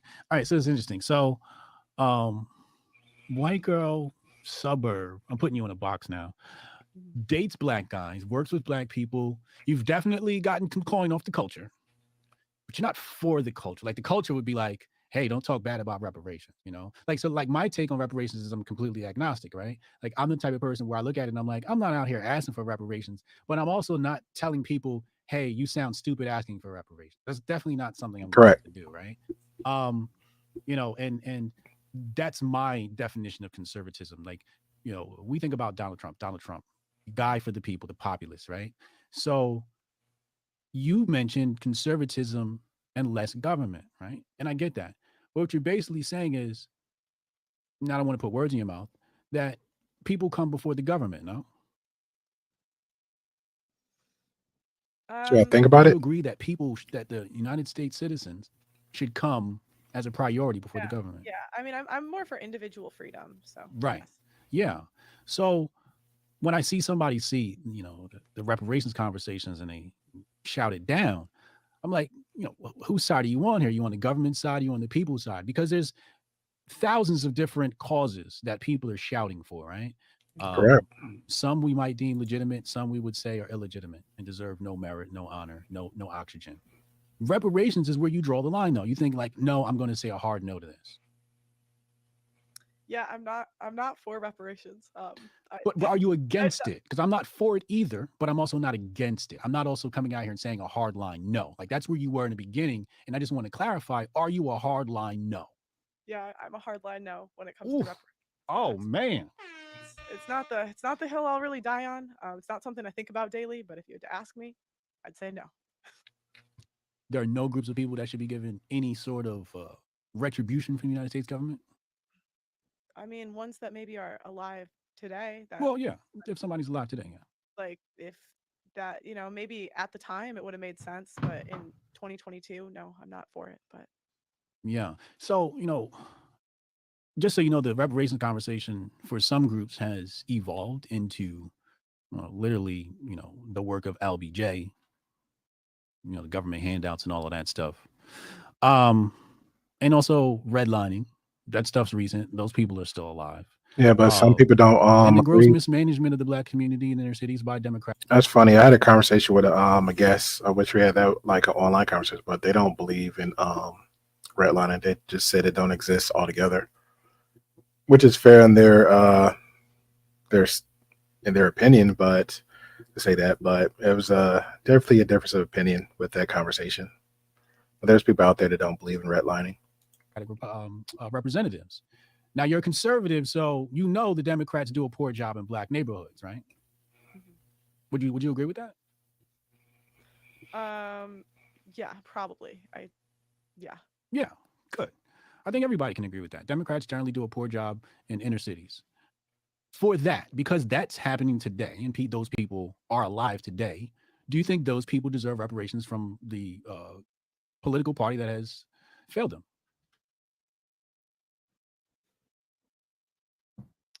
I don't think I know enough about it to really comment on it, so I don't know. That's fair. But just going based upon the evidence we have now, right? Like on one side, it's like we know the Democrats have just been giving black people the raw end of the stick. So hypothetically speaking, if one group has given another group the raw end of the stick, and those people have to be, like got a bad deal, are black people, do you think today that those black people should deserve some retribution? I mean, I think it would make more sense to change the people in charge and maybe switch through policy than retribution. That's my gut feeling on it, but I don't really have strong opinions on it. Change the policies. Yeah. Change the policies. Okay. Damn, it's kind of wild. Yeah. Especially Chicago. Chicago public schools are so bad. It's crazy. I went to Catholic school and it was like $8,000 for my tuition every year, something like that. And the Chicago public schools give, I think, it was 12 a couple years ago when I checked, but now like $15K per kid, something like that. And yeah, they have worse outcomes, even though and I would see it even in the suburbs. Because my friend, we went to the same middle school and she went to a public high school and I went to a private one. And my ACT score, we were the same grades in middle school. And my ACT score was like 5 points higher than hers when I graduated high school, something like that. And I would just see like the school she went to, like they would have such nice facilities. Everything would be so nice, but the teachers didn't require them to do shit. Well, of course, he was using a private school. The teachers making bank. They got literally paid to do what they wanted to do versus the teachers actually going through it. Like, I mean, we're literally trying to compare private schools versus public schools. Oh man, what was her name? A lady by the name of Angela. And I apologize, I can't remember her last name. But I interviewed her. She went through so much crap with her public school, where they was like forcing kids to learn the pronouns, and when she found this out with her kids, she pulled the kids out and getting them into private school. So this won't happen again. But again, she can afford it to do that. She can afford to put her kids into a private school, just like your parents, wealthy as they are, with the 10-9 bedrooms, can afford to put you in a private school. Huge, big difference. Private and public schools, big difference. You get all the perks, especially if you're paying for it. So their life is like literally so easy. So if I think the number one issue in like cities, I would just say it's the school system. I think they're actually really bad. Shout out to Ricky. In the suburbs, so hey Ricky, I don't know if you can if you chiming in now with the comment. When are you doing another DJ stream, man? That was pretty cool. I had fun contributing that one. Let me know if you can hear me. When are you doing another DJ stream at your end, man? I mean, like a whole little playlist to give you. Can't imagine what it's like downtown. Yeah, I think the education system pretty much has failed the nation as a whole. I would definitely agree with that. So I think you're just basically a capitalist. You're a girl who wants to get on YouTube and make some coin. You're not exactly invested in Black culture. I would say I'm more invested in men's issues overall. I think some of those especially affect the. That is true, sir. I can't argue with that statement right there. Life is happening. All right. Oh, I got you subscribed. I got you on all bell notifications. When it comes up, I'll be there like always. Even when you do them double streams, I'll be on your end. I ain't supporting everybody else's end. I'll definitely be on your end. And we'll be graciously, humbly waiting until you speak. So shout out to you, sir. Black community, and that's why maybe I have more of that following. So I'm doing a documentary right now in the court system in the UK. I just spent the last 3 hours interviewing a guy before this, talking about, like, basically in tears, talking about how he didn't have access to his children. I think that is what I'm the most passionate about when it comes to my channel. Mm-hmm. Male suicide, I think, is a really big issue, and same with one of my brothers attempted to commit suicide at one point. So I would say when it comes to my channel, it's mostly about men's issues. Mm-hmm. Her channel's about men's issues. Let me write that down. Pearl's channel is about men's issues. All right. Can we put a percentage on that? Is that 70%? Was that 30%? And when we talk about Pearl's channel is about men's issues, because I really don't see it. I don't see a lot of men's issues being discussed on Pearl's channel. I don't know. Maybe it's me. And a lot of times that can be like when it comes to relationships, because a lot of what I talk about is how, women have all. How is a man supposed to lead in a relationship when women have all the leverage? Yeah. Because if she walks away, she takes everything. Right. Where if he walks away. Yeah. In some ways, I have no sympathy. Mm-hmm. I know that there's a lopsidedness when it comes to male female dynamics, and it is what it is. It'll teach men discipline. I wouldn't go to the system and tell the system to change anything. No, if you see that another brother's life got ruined because of said decisions, maybe you need to keep your thing in your pants. You know what I mean, or be a better judge of character. Pretty much. When it comes to women. I think that's No, he's dead. He's dead right. It's called life experiences. What's that old saying? You put your hand on the stove the first time. The mom like, hey, you'll learn next time not to come over here and touch the hot stove. And guess what that kid do? Not touch the hot. That person won't touch the hot stove no more. So same thing. Like I agree with them. Like if you don't know the basic concept of what's it the sex. Once you have sex and you don't put a condom on, you're gonna get a chick pregnant. So it's pros and cons to this. You can't sit there and just scream and yell at the woman. Oh, she manipulated me. You knew what you was doing when you was inserting into that young lady, sir. You knew what you was doing. This don't take rocket science. You could have ran to the corner store, the liquor store, got you $1.50, $1, whatever thing of condoms. You could have went to your local clinic and got a free bag of condoms. You could have done that, or you could have asked her that she had some condoms on hand. But I wouldn't necessarily trust her with the if she say, hey, I'm on the pill. I don't know her. Let me go ahead and put that condom on. So sir. So yeah, life lessons. I'm not gonna hate or blame the chick because I got her pregnant. That's a 2-part deal. One way to look at it, but I mean, the guy I talked to today, he was married for 10 years, and it was to a woman that was of a Muslim background.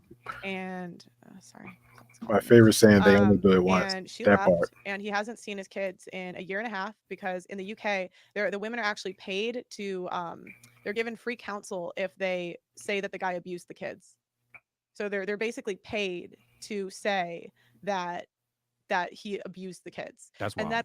then what happens after that? It takes him a year to even get to see his kids, and then he has to spend $20,000 to hopefully maybe see his kids, or he can say yes and say and just go with the order, and then he could go to court, win the kids, and if he's not the primary if he doesn't get primary custody, then she can just do it all over again and start it all over. So it's like he could have done nothing wrong, and she can kick him out of the house. So like if she can. Yeah, but she's talking about, again, you're a U.S. citizen. You're talking about some guy that you interviewed over 3 hours in the UK. Like, when is this documentary coming out? Because I would love to review that.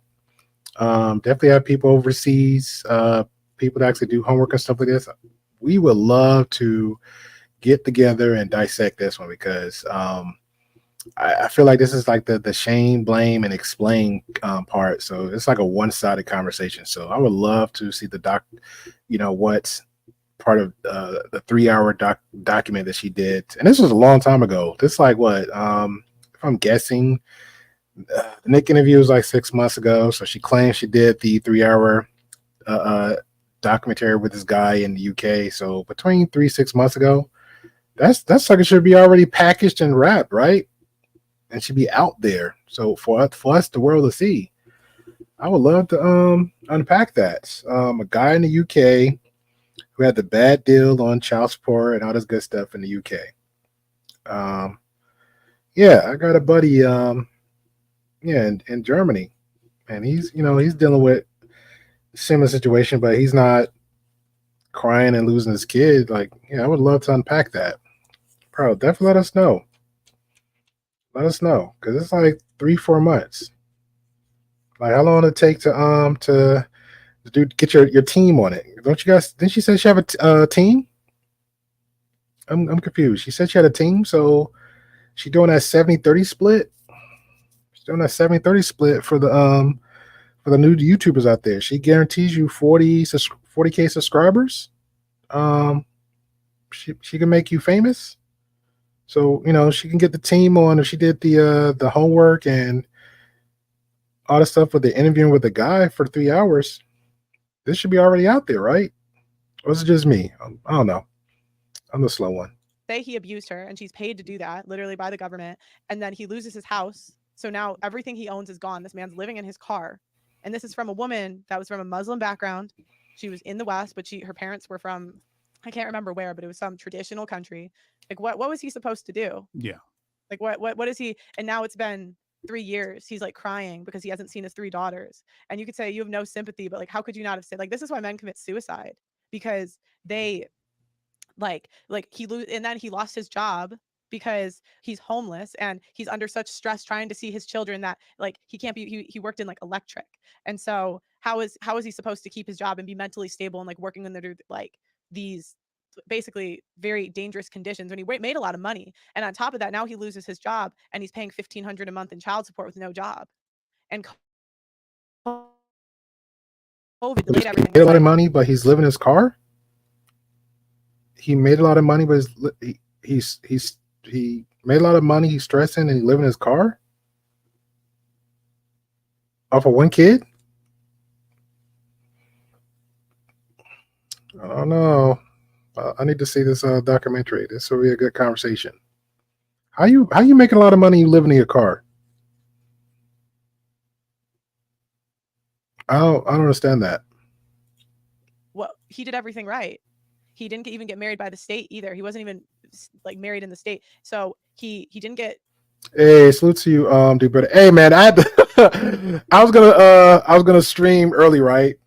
And I saw you go live. And if anybody don't know, Do Better Podcast, like, I ain't gonna lie, you're like right there on top, the most entertaining, but you're authentic. That's the crazy part. I like it. But when you getting triggered, I was getting triggered along with you too. But I literally pushed the schedule back just so I could see the ending of the last part with the 6-year-old woman. I was like, I had to see what's going on with that outcome, and that was it was very delusional of her, because I literally had me think about my mother, my grandmother, my aunts. Like, it's crazy.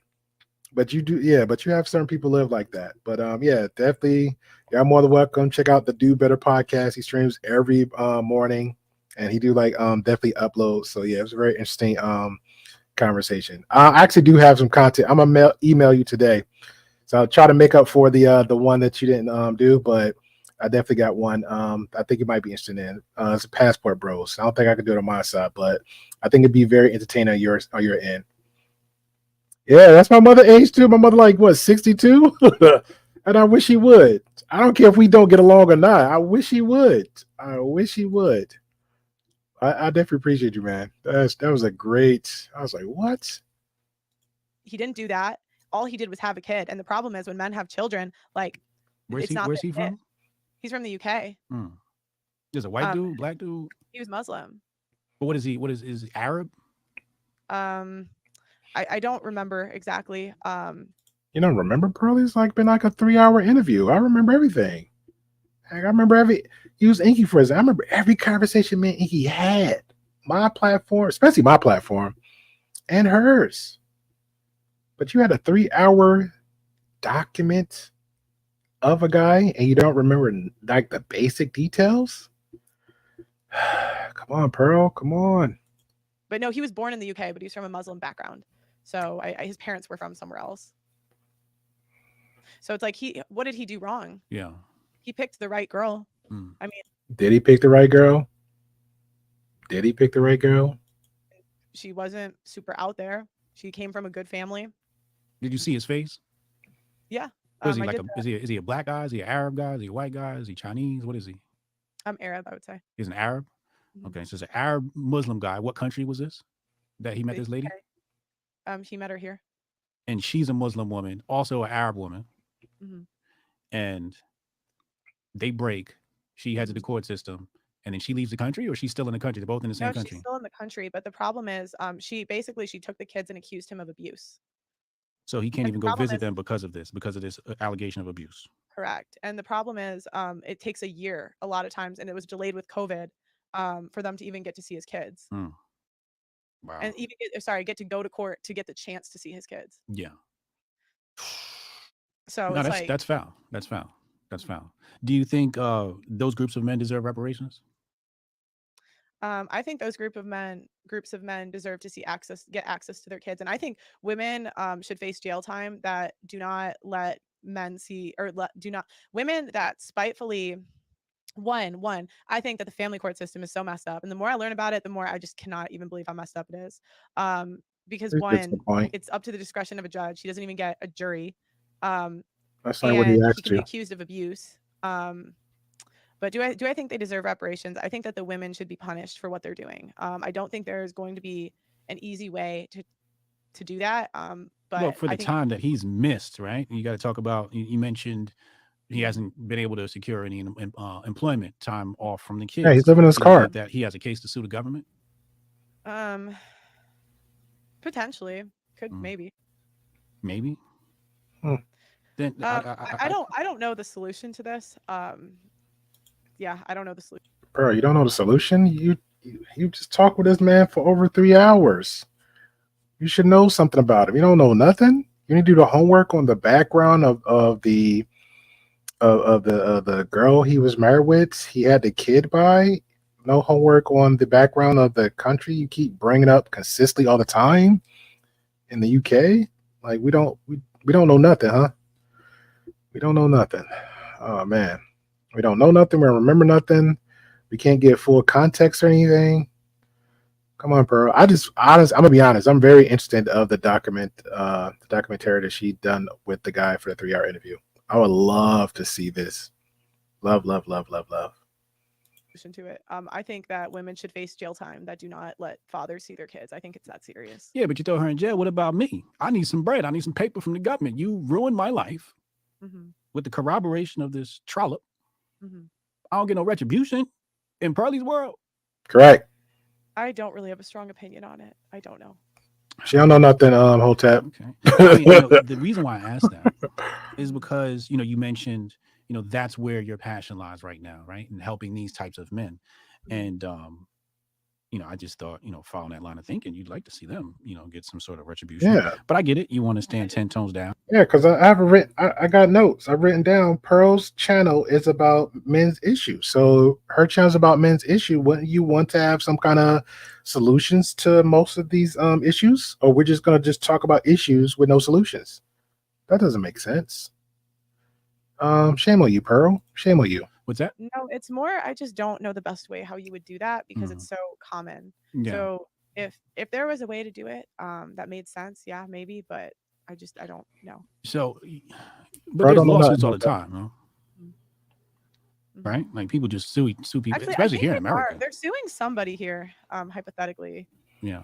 They are suing. It's in my notebook. But yeah, I think they're suing. Let's fake looking Because a for a lot of I notebook. think the child support organization in the UK, he was saying, is an independent organization. Mhm. So it's not even the government they're suing; it's an independent organization. But I don't know, maybe. Okay, so this is a documentary you're working on now. That's good. That's admirable. I think it's an area that needs to be highlighted. I would totally agree with that. Okay, that makes sense. I just trying to understand Pearly. It just seems like you're like a future production filmmaker slash content guru type person. I think that's really where your passion lies. Is I want to create content that is going to generate some noise, generate some buzz, and make me some coin. Right. I think that is really where your passion lies. Pretty much. Yeah, I wouldn't. I like making. I just follow what I'm interested in. I'm not really a money motivated person, to be honest. Well, I think you're gonna hit with algorithm hit though. Like if you see the algorithm, it's like, hey, it's going this way, right? Like when you're talking about the TikTok strategy, you kind of see what's working, what's not, and then what hits. You're like, all right, that's a lane right there. I'm gonna hit that lane, right? So whether it's TikTok's doing, quizzes or you're doing a house tour, if you find a lane, you're gonna grind it out. But I think it's in the content creation sphere because that's what all these things surround is content creation. Correct. You got a point. You're building the content house, right? You have the studio. What's the studio called? I don't know. The studio. Oh, you never named the studio? No. Oh man, you gotta name the studio, baby girl. You better give it an African name too. You gotta name the studio though. You gotta name the studio. Gotta get the studio a name. Do you own the building or are you just renting it or? No, we rent it. You rent it? Oh, okay. Okay. Yeah, you gotta name the studio. Studio's gotta have a house. So it's just a studio and just content is created out there. Hell yeah. Damn. Yeah, I don't know, Pearly. I really just feel like you're really good at creating content, and it's just nothing more than that, and it doesn't need to be, per se.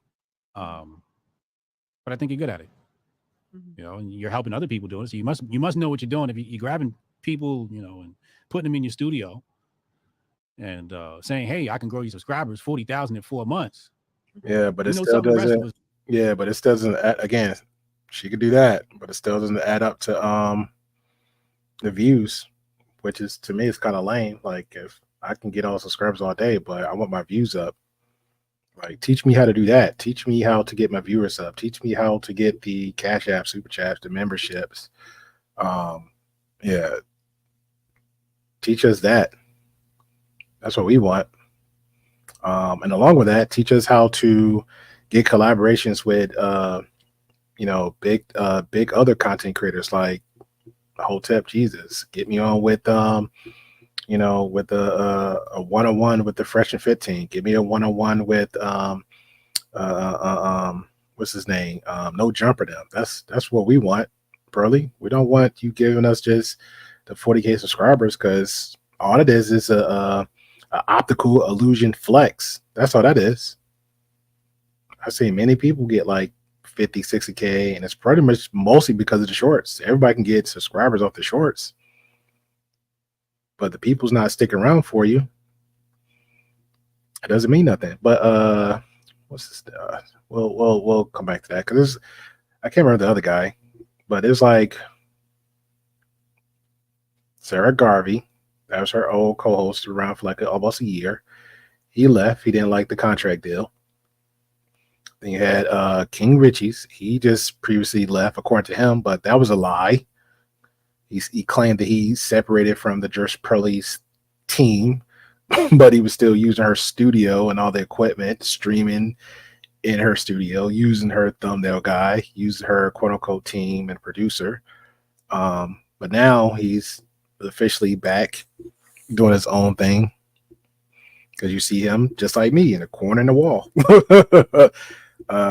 Auntie Jenny was a part of the team, for like a couple months in the studio doing the cooking shows with her. That she said that was her her idea doing the housewife cooking show. And now you got poor Auntie Jenny, not even on her channel no more. She's not even the channel that Pearly made for her. She's on her own channel outside with the chickens and the roosters, and the camera quality just look like it's from the laptop. She's smoking a cigarette as she's going off left and right about Pearly and all these other random stuff she's doing. And who else you had? You had some other guy that was sitting next to Pearl, hugging up on Pearl's 1 million subscriber YouTube plaque. He had the dreads, and also he cut his hair for her to look more presentable. And he had a YouTube channel in her studio and anything else. And now you don't see him no more. And he got like over 20, 40K subscribers, but no views. So yeah. And they just happen to be all black. I'm not, not trying to steer in direction, but they just happen to be all black. Black in the UK, the Black Brits or something. That's what they was calling it. Don't. Mhm. Right? No.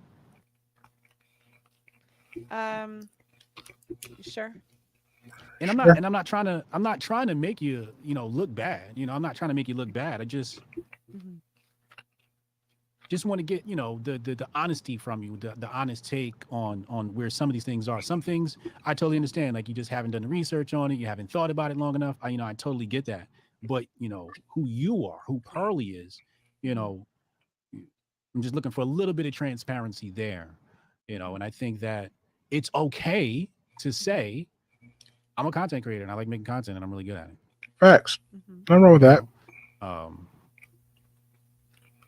Because, and I got to this because when I asked you about the guy who's in that situation, kids taken away and all of that, you said that was a passion of yours, you know what I mean? And I thought it'd be passionate enough to where, you'd want to take action or at least support action with the government getting involved. It's just more, I just don't know. I haven't really thought about that part. So I just don't know. If a lawsuit made sense, maybe, but I don't know. Yeah. So I feel like you keep trying to like pin me down in like some stuff I just don't know. No, that's not what I'm trying to do. That's you're definitely doing. not what I'm Trying trying to to get do. some clarity. I'm not trying to pin you down.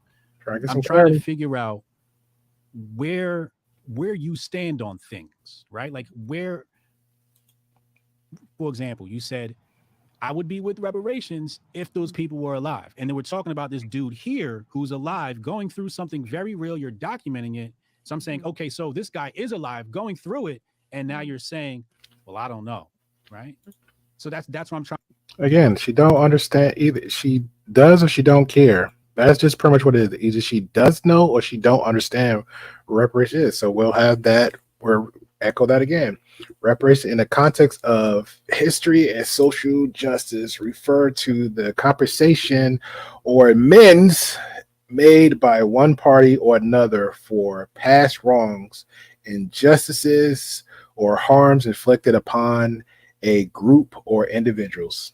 The concept of reparations has been applied to address historical injustices such as slavery, colonialism, genocide, and other forms of systemic discrimination and oppression. She doesn't know or she doesn't care. Point blank, period. She doesn't know or she doesn't care. It gotta be one or the other. There's no in between. So, which is weird because if you're doing this type of homework on another gentleman that went through all this suffering, allegedly, according to her, 3-hour conversation with no solutions. Make that make sense. Kind of just like, yeah, but earlier I was saying I don't really have that strong of an opinion on reparations. My opinion is no, but it's not something that I'm that like. So no, I get that. Like me and you are in the same place on reparations. I'm pretty much agnostic, right? But I'm not against it. I'm not against it at all. I'm just going based upon just our conversation, right? And based upon our conversation, that's what you said in regards to reparations. If those people were alive today and it was recent, then maybe, right? And I'm just looking at this guy and I'm like, this guy definitely deserves some sort of retribution and reparations. and then you hit me with the I don't know. I'm not trying to pin you down. What I want to do is I'm a person for the people, right? So if there's a cause out there and the government needs to, pay reparations or do right by its people, I'm for that, right? Whether it's a guy who's black and he's a descendant of slaves, or he's having some troubles with his girl and his baby, I'm equal like that. Yeah. So that's what, so when I just ask, think a more realistic step today would be to fight for 50-50 custody off the bat. And that's just my opinion. That would be a more realistic first step. But again, it's not something I don't know. well, how about the government has no say so on custody?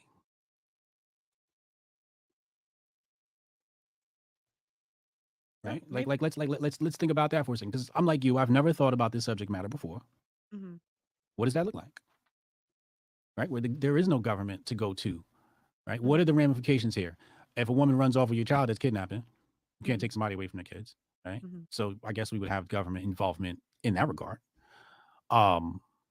But what is happening with this whole 50-50 thing? What is the government basically doing there? Isn't that the door that we walk through, that Pandora's box that we open up, that leads to situations where men are taken advantage of just because of the fact that he has to enter into the courtroom? What if he doesn't want his kids 50-50? What if he doesn't want to, what if he wants his kids 50-50, but he doesn't want it managed through a government? Right?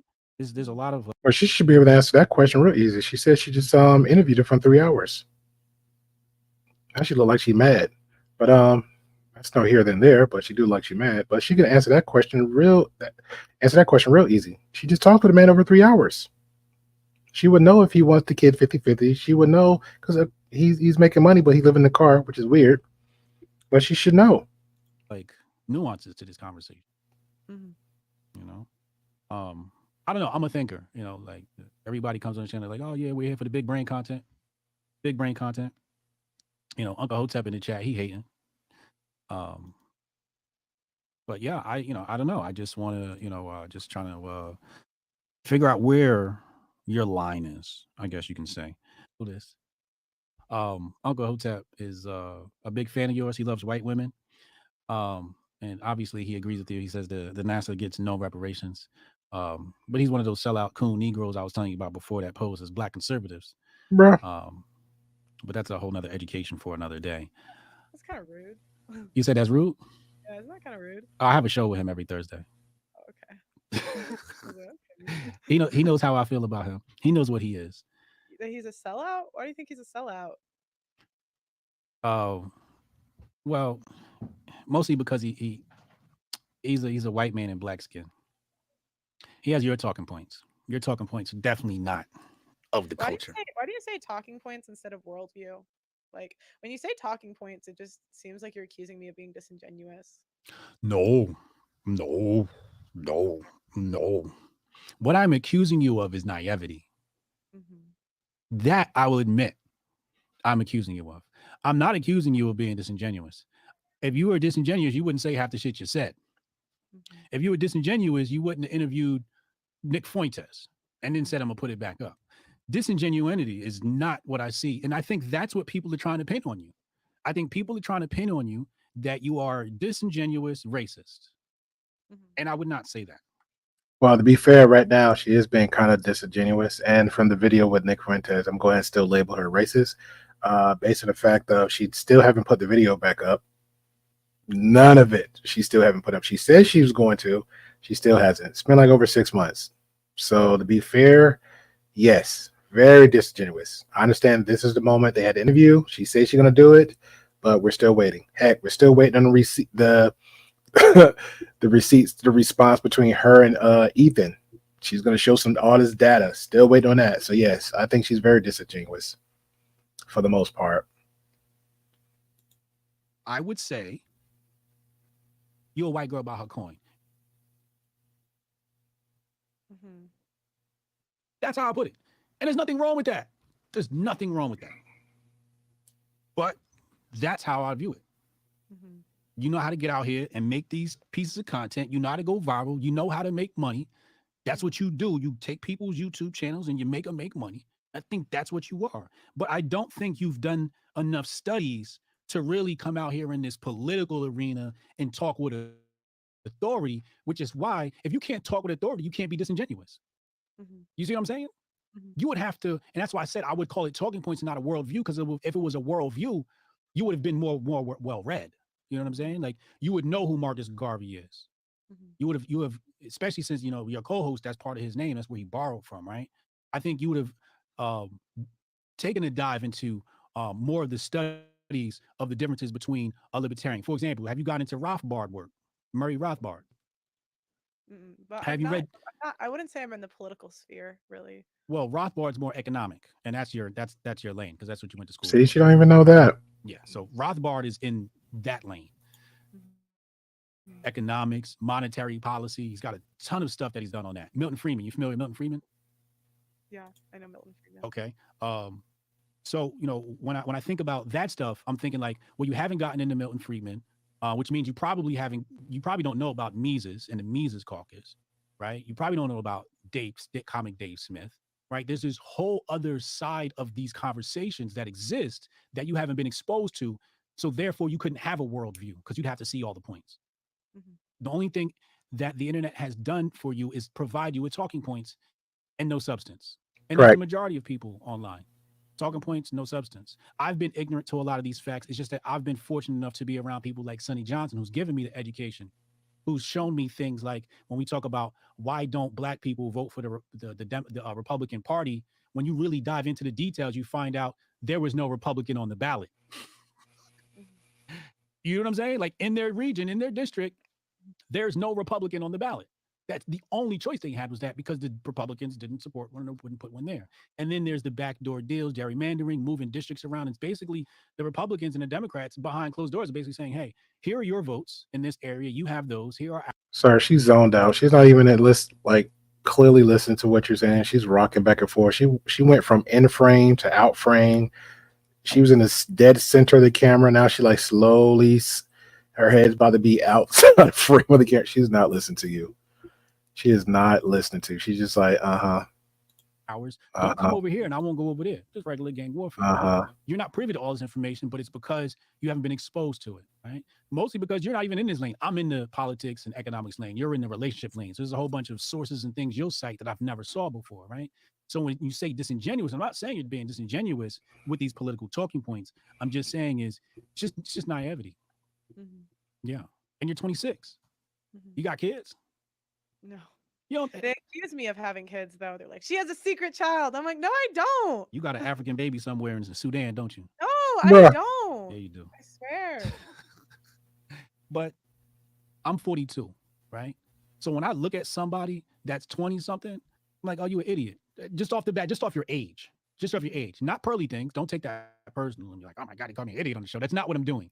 I'm really saying is I was once 20, and I know from being 42 how much a 20-year-old does not know about life.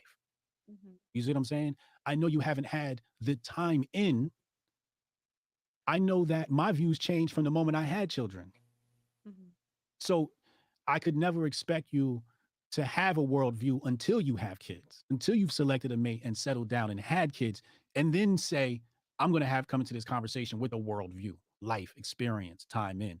Right now, I'm afraid to say all you have are talking points, but that's because we failed you. I think the social media world has failed you. I agree. Well said, sir. Well said. Because frankly, post-Trump, the political conversation was reduced in 2016. The political conversation was reduced to talking points. I'm sure it was like that before, but never like it is today, where somebody could say one thing and everybody would be like, yeah, all these buzzwords right now, like trans rights for trans people, right? We go, all these leftist, buzzwords, liberal, Democrat. We put all these labels on. We know exactly who they are right there. You know what I'm saying? Yep. It's very simple, and they'll actually rise in fame by having that sort of take. Same thing on the right. If you come on the right and you say, hey, look, I believe in guns and I believe in freedom of speech and all these different talking points, pro-life, a lot of people are going to jump on your bandwagon until it comes a point where they find out that one thing that you say that they don't like or align with, like reparations, then they go, oh, you're canceled. You know what I'm saying? And I'm like, no, that's not fair. People are allowed to have their viewpoints. But I think where the Black community fails is having an optimistic outlook on Caucasian people' ability to not see things myopically. Caucasians have been hidden the information just like Black folks have. Everyone's been lied to. So when they see Pearly Things make the statement she says, all I go is, oh, she's just telling me what she hasn't read yet. I don't get offended, but some people do. What do you mean? What do you mean we've been lied to? Everything we know about this country is a lie. Yep. For the most part. Mm-hmm. There's more to conversations than just yes and no. That is correct. But these conversations aren't had, so people are just left with left and no. The main reason, the basis of this podcast. Love to hear everybody's perspective. Love to have different diversities, ethnic background. Like, I don't care. Like, everything is just not one-sided, and definitely everything is not just a whole absolute speaking on those type of talking points, because that's not. It's just not. So when you got to have more than one opinion on certain things.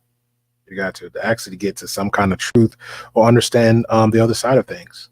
And then you can build your own perspective from there. Yeah, well, we're going to end it from there. Shout out to Hotep Jesus. There's some growth need to be had with Pearly Things on a lot of subject matters. Hopefully one day she'll figure it out. May go live tonight after 11 p.m. Central Time. I already have a topic. Definitely going to drop something in email for Do Better. So see how that conversation goes on his end. I think he have a good laugh out of it versus the reaction he had earlier today. So yeah, appreciate you guys. Thank y'all for coming on through. Y'all have a good one. I know you're out there. I can feel you now. I know that you're afraid. You're afraid of us. You're afraid of change. I don't know the future. I didn't come here to tell you how this is going to end. I came here to tell you how it's going to begin. I'm going to hang up this phone, and then I'm going to show these people what you don't want them to see. I'm going to show them a world without you. A world without rules and controls, without borders or boundaries. A world where anything is possible. Where we go from there is a choice I leave to you.